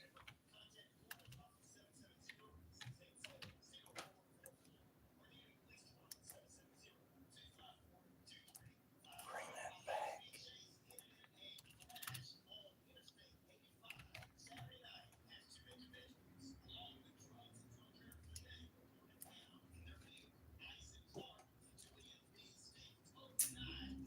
Yeah, I recorded local news yesterday. And if people are listening on the air right now, listening to me, I did that yesterday afternoon. That's how my voice keeps going in and out. So, Yeah. and the other day, oh my goodness, I had to record a spot that came into the company. I recorded it, went back and heard my deep voice in there and no nasal. I'm like, oh, okay. I was like, so I sound good on the air, but just to me right now, I don't sound good. So people on the air probably go, what's he talking about? Sounds like he had a little hoarse voice, but not bad. It does not sound that bad. I appreciate that. I just couldn't talk yesterday. I had to reschedule Brenda for next Wednesday. Okay. Yeah. It's going to be a great week until I got laryngitis. Great week of guests till I got laryngitis on Tuesday. All right, guys. We'll be back in a moment.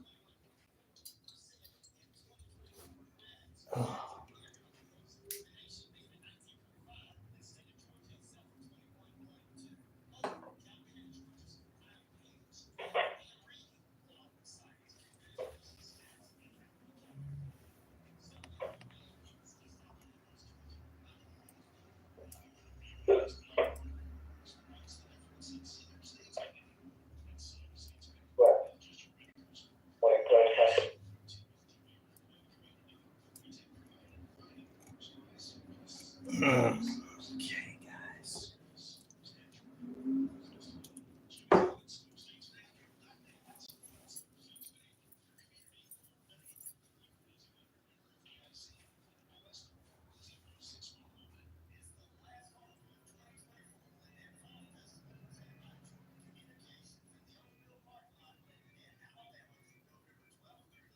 Thank you, oh glory.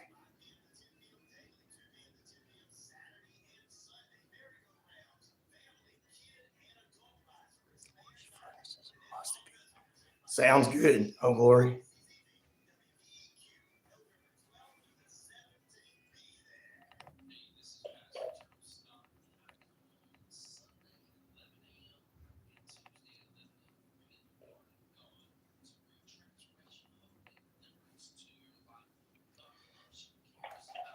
All right, let's see. Get into this. Sunday at 11 a.m. and Tuesday at 11 a.m. Tune in so your life can be radically changed forever because God's love and care. Get your morning started off bright and early with the Rhino Radio Penitentiary and yours truly, Rhino Neal. 3 periods of non-stop play of sports, news, entertainment, great guests, fun, and everything you need to know from the Metro Atlanta to the Channel TV. It's the Rhino Radio Penitentiary with yours truly, Rhino Neal, 7 a.m. to 10 a.m. Monday through Friday, right here on your Sunny FM radio dial. Welcome back in to your Sunny FM radio dial, and the Sunny FM radio network presents the Rhino Radio Penitentiary. You're in lockdown, ladies and gentlemen, about 18 minutes past the hour. Currently still 55 degrees, beautiful sunny skies out there. And we welcome everybody in to the Rhino Radio Penitentiary and Kelsey hello to the Zoot crew, sweetly. All right, we're going to get back into it. We are kicking off this segment with Courtney Lizo from the Book of the Dead podcast. As we're talking about Susan Janette Atkins. Courtney, let's talk a little bit about this murder and who was Susan Atkins. So Susan Atkins was born in 1957 in in Fredericksburg, Texas, to Bonner Joe and Irma Atkins. She had a brother named Ronald, and according to everyone, she was really quiet and shy. She was really pretty, but she was stupid shy. Like, she never dated. She didn't even go to prom, according to her best friend, Cindy. But she and Cindy were so close. They hung out with a very small group of friends, one of them being Cindy's cousin, Joseph Hadley. And when she got older, she moved to Stephenville, Texas, which is a super small town. It's got like 13,000 people living in it, and it's mostly farmland. Right. And the people that lived there were super tight-knit. They didn't like outsiders. Like, if you were an outsider, they knew it, and they really didn't like you if you weren't doing what they were doing. You know, everyone did the same thing. The kids did 4-H, and they did rodeo, and, you know, they went to the high school football games. And on Sunday, everyone was in church. So as she got older, she started working in a nursing home, and she wasn't really looking for anybody, but you know, she had her eyes out for that special someone. Well, who was Michael Woods, and was he that special someone? So Michael was that special someone, and Michael Woods was not from Stephenville, and everyone knew it just by looking at him. He was that rough around the edge of the sky. He had long hair. He rode a motorcycle. He played guitar. He was born in Indianapolis, and he was actually living in El Paso when a friend of his was like, "Hey, I'm moving to Stephenville. Can you help me move up there?" So he did, and he never left. He met he met Susan, depending on which one you listen to, either kind of out on the town while everyone was cruising, or he met her at a convenience store. But either way, Susan was head over heels at first sight. Absolutely adored him, and her best friend Cindy couldn't stand him. Her parents couldn't stand him. You know, he just hippies. He his long hair. He didn't look good enough for Susan. Wow. Well, what was their relationship like? And it's a two-part question. What happened when they broke up? So first, what was their relationship like? So they kind of had a whirlwind romance. They got married really quick, and they actually moved to El Paso in 1980 because Michael had a lead on a job. So they get married at the courthouse, and they really did that because Susan knew that if she moved to El Paso to live with him, her parents would not be happy with that. So they got married just to make it a little bit easier. And pretty quickly, things really weren't working out with them. You know, the job didn't pan out. They didn't have any money. They were pawning their things just to try and feed themselves. So it started this pattern. They would move back to Stephenville, and then they'd move to another place because he had a lead on a job. They'd go back and forth 2 or 3 times. They did this a year. And she would quit her job. They would sell all their stuff. And they'd come back and start all over again. Wow. It didn't help that Susan just really loved Stephenville, and she really didn't want to leave. She was really content with this place that she had grown to think of as her home. And Michael absolutely hated it there because the people didn't like him. They didn't want to give him a job. And finally, in 1986, Michael gave her an ultimatum, and it said, look, either you keep Stephenville, you stay there, or you be with me. And Susan did not pick Michael.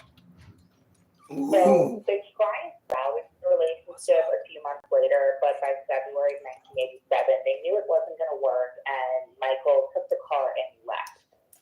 Now, Michael was the type of person that if someone wronged him, he was going to let you know how he felt about you.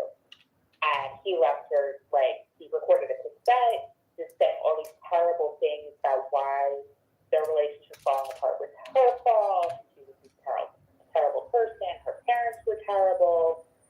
And he left her notes hidden all over the house saying the same thing that she was finding weeks and weeks and weeks after they had broken up. And it really scared her to the point where she had Cindy's husband nail her window shut. He lent her a gun to protect herself. And it really seems as if Michael has totally gone off the rails. Right. Wow. Well, what happened the day Susan was killed? So July 24th, it was a Friday. It was a few months after they had officially broken up. And Susan's starting to get her smile back. So Cindy and her husband Roy took Susan out to a carnival, and they went to Dairy Queen, and they were saying that Susan was finally happy. You know, the divorce wasn't finalized yet, but it was on the horizon. She had apparently saved up money to buy a car. She had had a date with a guy that she met that went okay. And then a couple of days later, Susan had been working at a sandpaper factory, and her boss called her dad because Susan hadn't shown up for work in 2 days. And that was not like her. So her dad immediately goes to her house, and he finds that her front door is unlocked. So he goes inside, and in the bathroom, in a tub filled with black water, was the body of Susan. Her hands were tied behind her back. The police were called, and they were the first ones on the scene. It was a friend of her father. So he was very confused, this police officer, because, you know, his friend was waiting in the yard. And when he first got there, all her father said was that my daughter's dead. But my daughter said, I don't know what happened. My daughter's dead. Man, oh man. Tell you what, that's a scary situation, everybody. We're going to get ready to take another break and get this rest of the story in just a few moments. You are tuned in to Rhino Radio Penitentiary right here on Sunny FM Radio Networks. We've got Courtney Lizo from the Book of the Dead podcast with us this morning. We continue right after this. Stay with us. Every 30 minutes on the hour, national news for you to let you know what's going on worldwide. Good morning, Richard Spence Jr. for joining us, as well as good morning to Bigum. How you doing, brother? Thank you for joining us. Which of these is your favorite? Which of these Macy's Thanksgiving Parade balloons were your favorite? Snoopy, Mickey Mouse, Buzz Lightyear, and SpongeBob. Snoopy, 59%, 14% for Mickey Mouse, 21% for Buzz Lightyear, and only 7% for the Sponge. Back in a moment. Guys, I know it's not a true crime one, but it was my Tuesday one night. I couldn't come up with a new one today. Tennessee, Ernie Ford. I don't know what he's got to do with anything.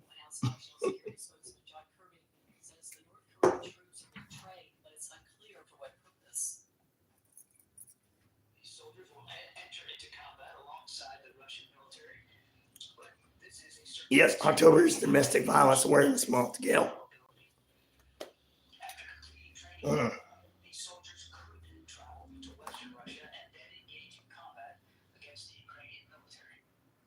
Also, at SLNews.com, Secretary of State. Yep, North Korea.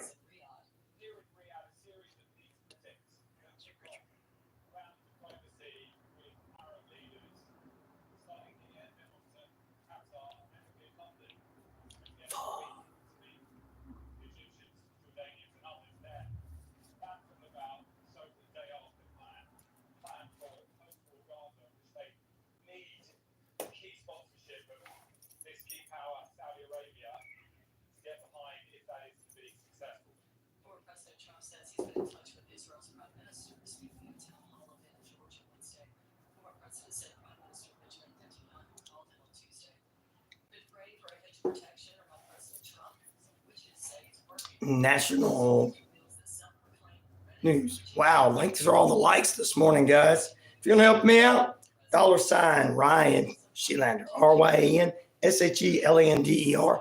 Want to thank Martin D for dropping in, sending that over. He's a star pupil this morning. Star, not pupil, but star inmate. Star inmate, that's it. This is Rhino Radio Penitentiary.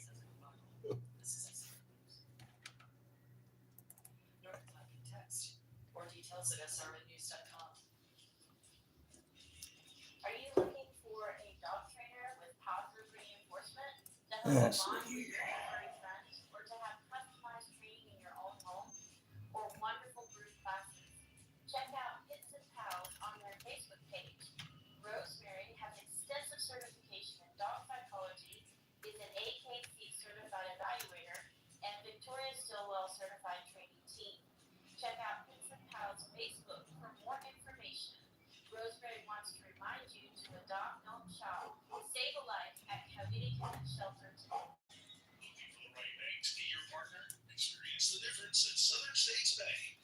At Southern States Yep. Bank, we're not just You're right, Gil. we're your partners. Our team is deeply She says also remind men they can go to they can get breast cancer, not just females. Check us out at SouthernStatesBank.net. Yep.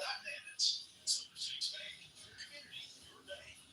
As you member FDIC, NMLS number 410611. It's the last carnival of 2024. Lynette Fall Festival presented by Jordan Communications in the Old Mill Parking Lot, Lynette, Alabama, November 12th through the 17th. We're going to miss you 5 p.m. to 10 p.m. daily, 2 p.m. to 10 p.m. Saturday and Sunday. Merry-go-rounds, family, kid, and adult rides, wristbands, diapers. Lynette Fall Festival presented by WQEE, WZZV, WVEQ, November 12th through the 17th. Be there. The House of Light brings clarity to your soul, offering a safe space for Ready to come back here shortly? services, classes, and wisdom, plus the tools to support you in our retail space. Superior Gas Inlet Net is your full-service propane dealer serving residential, commercial, agricultural, and recreational propane. They have a full selection of generators, heaters, gas logs, and fireplaces. They're located at 752 North Lanier Avenue in Lynette, Alabama.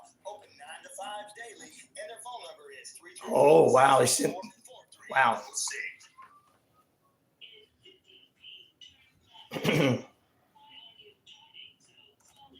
a few drinks, I'm taking it slow. What?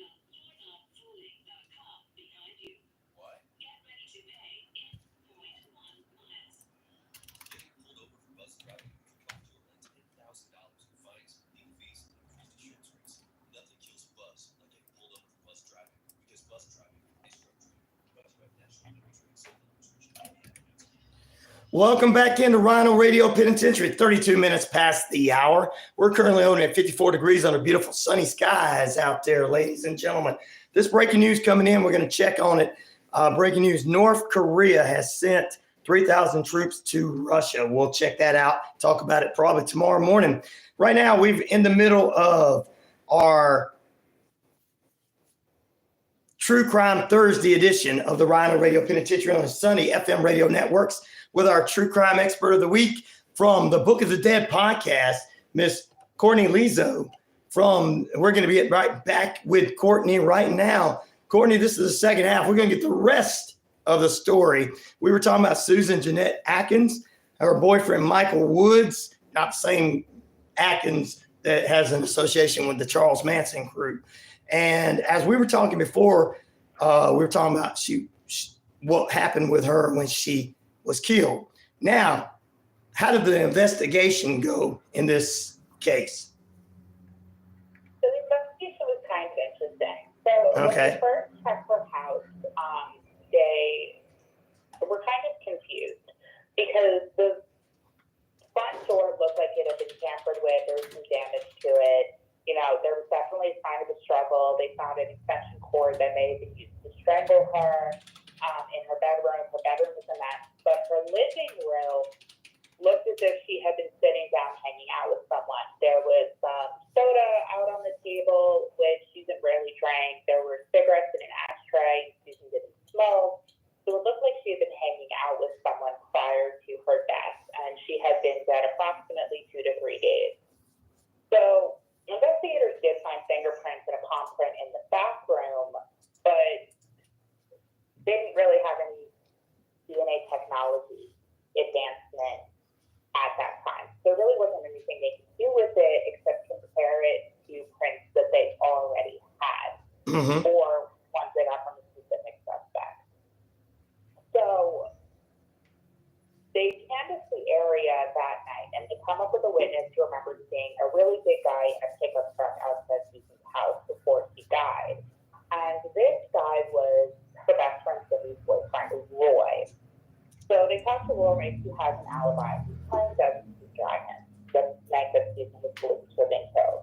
But this alibi really didn't help him out much because, according to the church, that's satanic, and you're a bad person if you play that. So while they didn't have any proof and they ultimately cleared him, police just kind of have a bad feeling about Roy. But he's cleared, he's a good guy, he didn't do anything. So the following day, Cindy tells police about the letters and the cassette that Michael sent. But Michael had been in Indiana, back home with his mom for months. Right. But everyone in town going, but Michael killed her. Right. So the police in Indianapolis find out about this, and they're kind of giving him a hard time, but they can't do anything about it. So then they find out about this cassette, and the police are like, okay, great, let's get this cassette. But they find out that Susan sent it back to Michael, and this is evidence that they really wanted. They really want his fingerprints, and Michael's saying, no, you don't have a warrant, I'm not giving you anything, besides the fact that I was in Indiana. Right.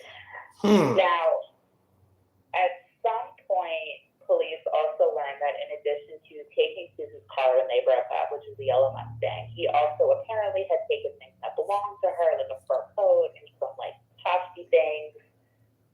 So police go out to Indiana and stake out Michael's house, and they're just staking it out, and they're watching him for weeks on end. Just watching him. Right. Waiting for him to screw up. Well, what did Michael deal with during the course of the investigation?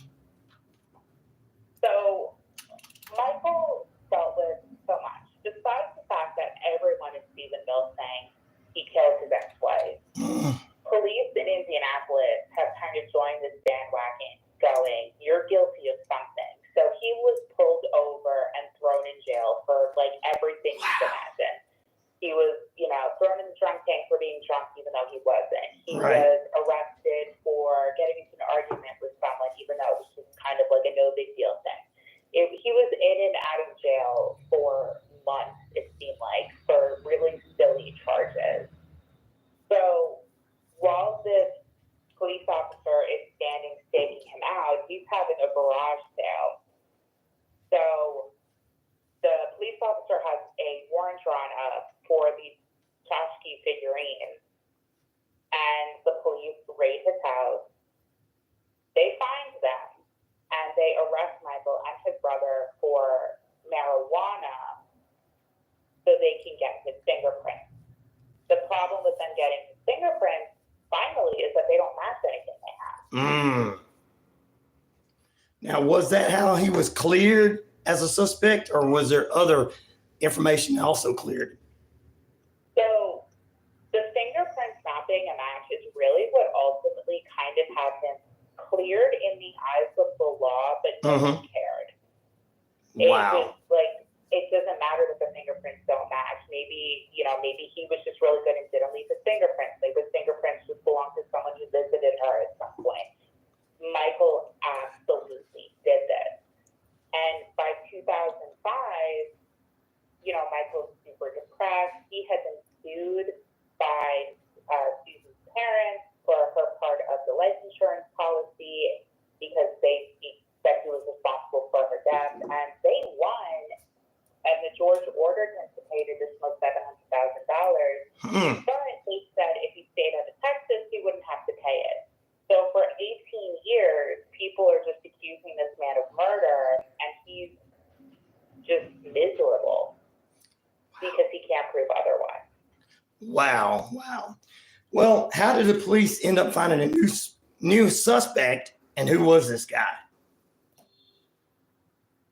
So in July of 2005, there is a police officer named Don Miller who's working on 3 unsolved cases, and one of them is Susan. But he's not getting anywhere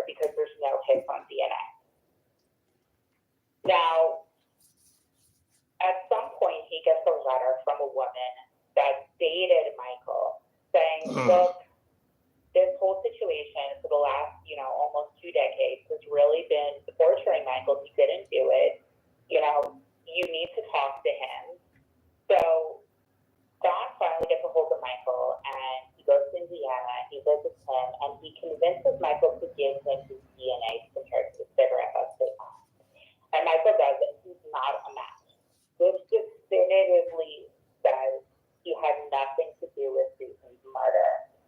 But Don doesn't have any answers for Susan's parents, and he's still being told by Susan's parents he definitely killed her. It doesn't matter if the DNA didn't match. It was absolutely him.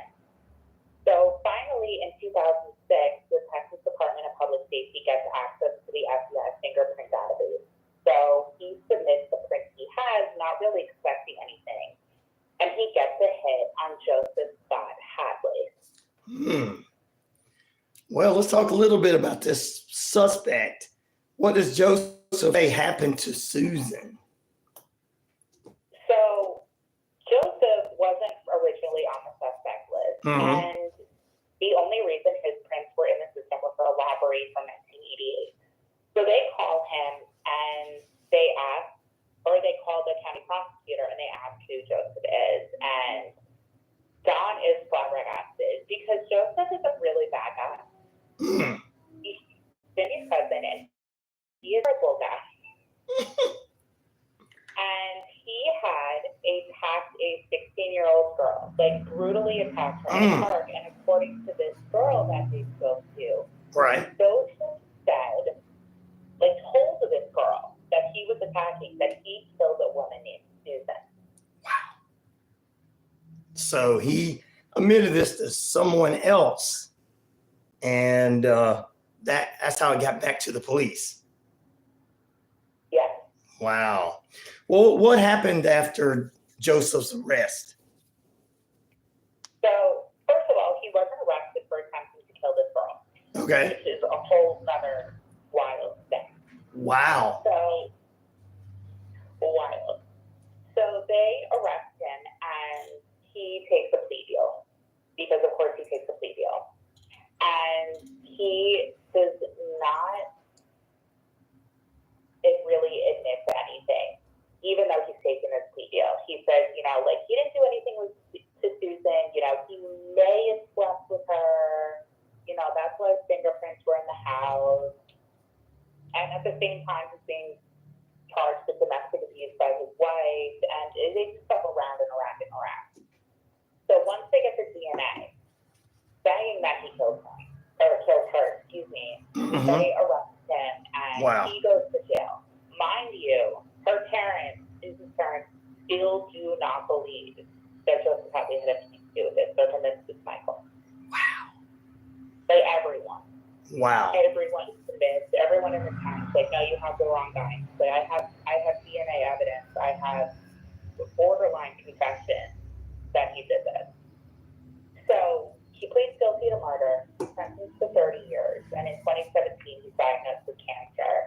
So after 11 years, he's released from prison, and even his son is appalled. Right. By this point, Susan's parents are like, okay, no, he did this, and they're appalled that he's released. Wow.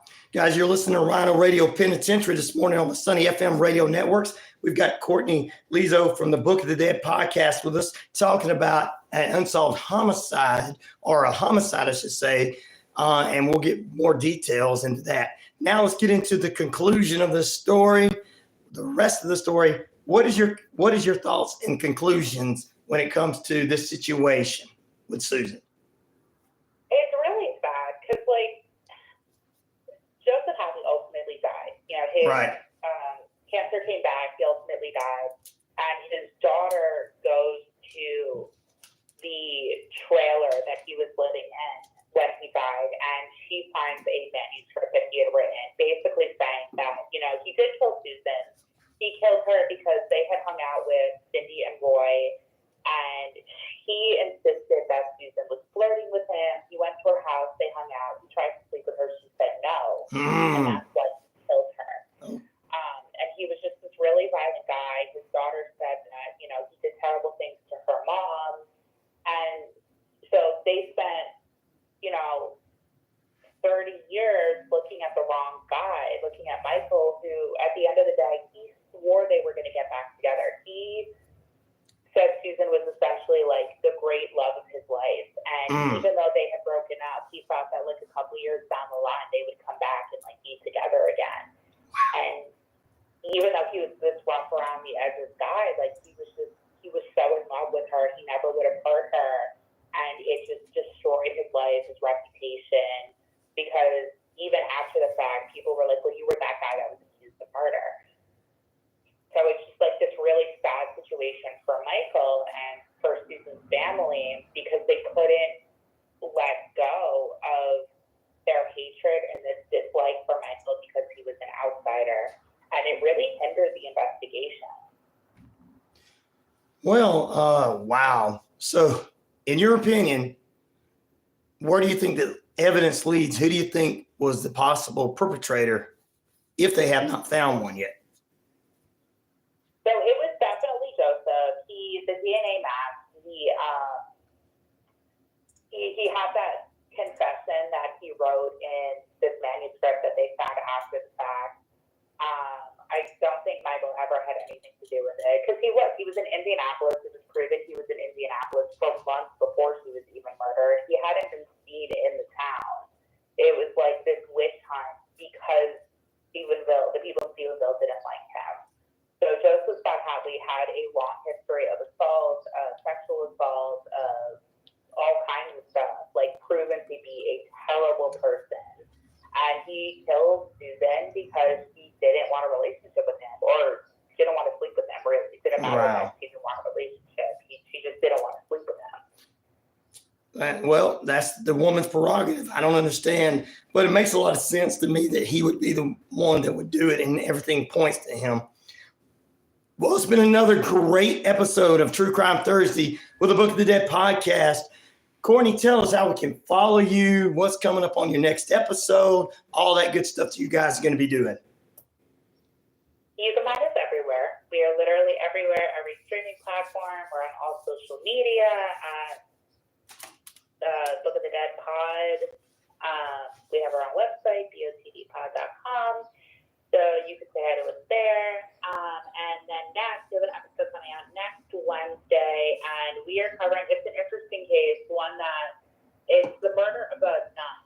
And they found the person that did it, they executed the person that did it, and now, decades after the fact, his family is saying he didn't do this, and going over the stories, I don't think he did this. So it seems like it's possibly a case of someone being executed for a crime they didn't commit. Ooh, that sounds interesting, guys. Definitely download and follow Courtney and the Book of the Dead podcast. It's on all your favorite streaming sites, as well as all your favorite social medias and everything, all social media. Anything else you'd like to add, Courtney, as we head into Halloween next week? I don't think, just be safe when you're trick-or-treating. There you go. Guys, back in a moment, we'll close out this edition of the Rhino Radio Penitentiary right after this on Sunny FM Radio Networks. Woo, that was great. Appreciate it. You still there, Courtney? Oh. Yeah, I'm still there. Thank you. All right. Well, we'll be on next month, and you'll be on a lot more stations, so don't get nervous. Okay, I won't. All right. You have a happy Halloween. You guys we'll talk to you next month. Yeah, happy Halloween. All right. Bye-bye.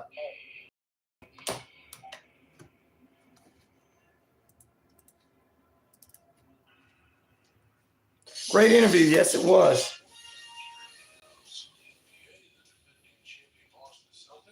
Woo, ladies and gentlemen, I got through the morning. My voice coming back. Yay.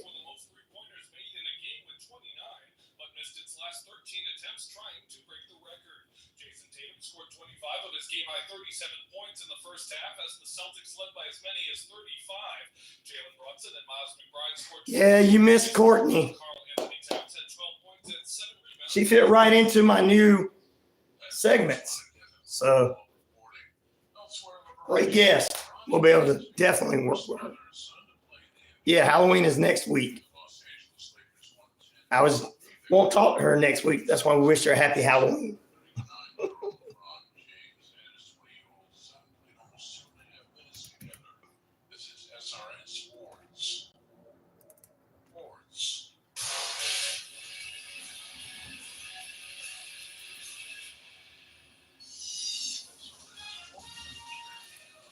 Love your Sunny FM radio sports. I'm Ryan O'Neal. Well, Thursday night football includes high school games of the week.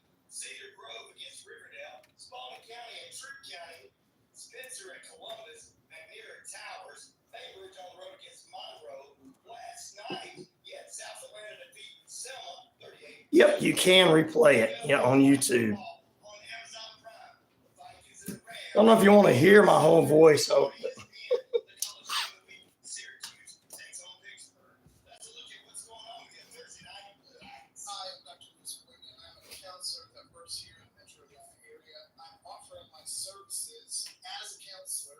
Contact me if you want services at my website, www.flourish2live.org, or you can reach me at my number, 470-215-0167. If you're in need of counseling services, please reach out. We can do in-person and online services are available. The general election for Chambers County is set for November 5th. For Chambers County is the most important election in our community. Exercise your right. Every vote counts. Paid advertisement paid for by Chambers County Republican Party. Hi, this is Mark Soriano, asking you to tune into Let Go and Let God every Sunday at 9:30 a.m. right here on WQEE. We help those who are struggling with their faith or have doubts through discussion, inspirational stories, and contemporary Christian music. So tune in to Let Go and Let God Sunday mornings at 9:30 a.m. right here on WQEE. I am Apostle Deborah Harris, Pastor Apostle of Kingdom Connected Ministries International at 121 Hillwood Circle, Newnan, Georgia. Presenting Connecting the Kingdom.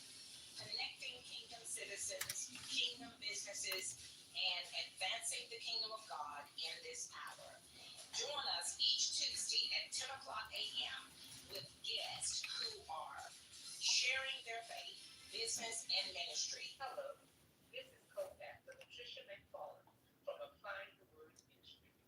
I would like to invite you to tune in to the Sunday School Teacher each Sunday morning at 8 a.m. on this station, WQEE. We will review the weekly lesson, so tune in out there Sunday morning at 8 a.m. for the Sunday School Teacher. I'll be waiting for you. Hey folks, this is Mark White with the Mark White Show, and you can tune into the Mark White Show every Saturday from 11 a.m. to 12 p.m.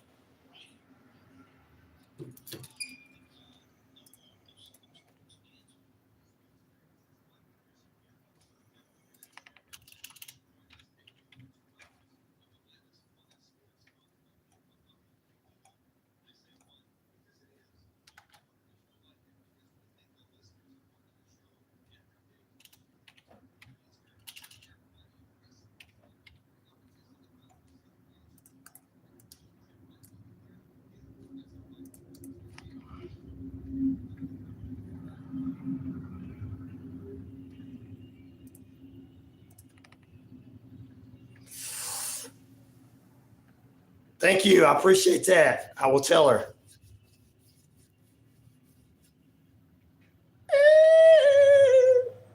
Here we go. Welcome back in. Your radio tribal chief is back. That's right. Acknowledge me. Sorry I had to do that. That just music just makes you want to do that. Congratulations, Chris Jericho, last night on AEW Dynamite, winning the Ring of Honor Championship. Many great matches. Shelton Benjamin winning as well. Hopefully they do something with the Hurt Business. We'll talk more about that going into the weekend. But first, good morning and some top headlines from our friends at the Flag News Source. Top 5, some of the top stories. in the world, and you guys released this as well. I found it. We released it during the interview with our friend Courtney Lizo from the Book of Dead podcast. World set news. Officials say North Korea sent troops to Russia. Business, what we know about McDonald's E. coli outbreak as the investigation on that quarter pounder. Ugh. Apple's first iOS 18.2 beta adds more AI features, and Chat GPT is added. And Daniel, your Chiefs have traded for Hopkins from the Titans. Uh-oh. We got a Titans fan in here, and we got a Chiefs fan. So there you go. And tomorrow I'm going to give you all the rest of my picks to hit for the weekend. But the Vikings take on the Rams tonight. I'm picking the Vikings. Didn't get to do a Richard this week because I was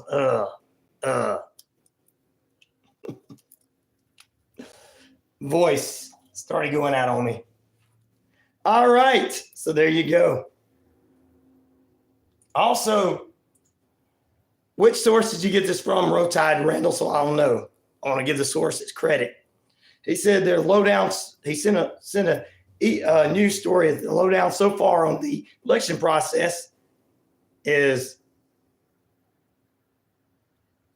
He says somebody says one of the news people say a conspiracy theorist is a person who knows the truth before others have clue. Mem, therefore I am. This is the most important video you'll see in 2024. It says whistleblower from DOJ, FBI, DEA, and Homeland Security exposed shocking roadmap of foreign control over U.S. elections. Wow. That's some stuff to look into. D-Hop is in the house. Yeah, D-Hop is left, giving up on Tennessee, D-Hop is. He's moving over to, you're right, the Chiefs. All right, and let's see. One more newsworthy note coming from a guy I met out in Las Vegas who worked for, I think, News 3 out there, the NBC affiliate. George Knapp, he also hosts once a month on Coast to Coast on Sunday nights. A new Netflix series is coming out called Investigation Alien, revealed a new transfer as the show will see journalist George Knapp dive deeper into the mystery of UFOs. We'll focus on the upcoming NFL Netflix documentary out November 8th, 2024. Good morning.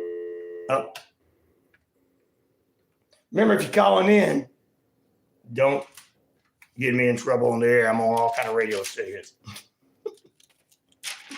Tomorrow we'll get into some of this true crime leftovers, and tomorrow we'll also have our Light Lizard Chronicles and get ready for the weekend for sports. I think Crown Jewel's coming up this weekend. We'll talk about that. So much going on. No, they're not going to do anything this season. You're right. All right. This was a Tuesday poll, but I wasn't able to get it on today. Which of these Macy's Thanksgiving Parade balloons were your favorite? 59% winning the vote with Snoopy, 22% going to Buzz Lightyear, 12% going to Mickey Mouse, and 6% going to SpongeBob SquarePants. Sorry about the voice overall, guys. It's getting better. That time of year for sure. That time of year for sure. One more newsworthy. Now, Noon and Coweta Habitat for Humanity cordially invites you to the 4 recently completely pocketed communities of East Broad Estates. Their mission has been working to very, very hard to diverse house options in Coweta County, and now they can share these beautiful homes with us. Thursday, November 7th, 2 p.m. to 2:30, and 3 to 3:30, 4 to 4:30 p.m., 5 to 5:30 p.m. Friday, similar, and Saturday, 9 a.m. to 9:30, 10 a.m. to 10:30, 11 a.m. to 11:30, and 12 to 12:30. Check that out on our WQEQ Facebook. All right, I hear in the background, I got to go. I got to get off before I even ruin my voice even more. Thank you for what you did this morning, Martin D. And to everybody else, thank you for being with us. Till we meet on GIF Friday edition, peace, love, respect. I'm out of here. Good morning, good evening, good afternoon, and good night. Thank you, Courtney Lizo from the Book of Dead podcast for being our guest.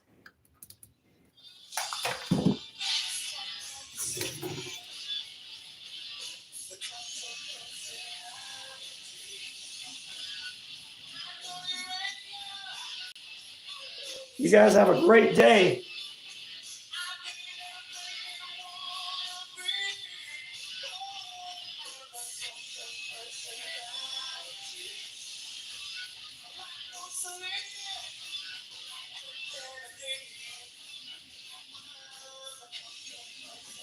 I'm not going to stay on here like I normally do on Thursdays because I want to get my voice back up to par, really rest this weekend. But I appreciate you guys missing me. And I love that there was that many likes this morning. I want to thank Captain Hot Buns. Thank you for being with us. I'll get back to being able to say your name normal, hopefully by next week.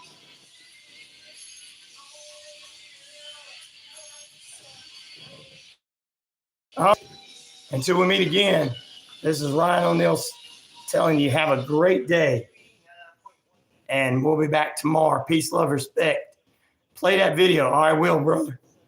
Thank you. Randall.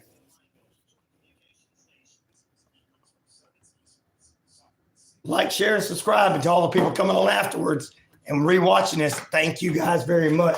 Yes, my voice is out. It was out completely the other couple of days. All right, we got a few things to get together.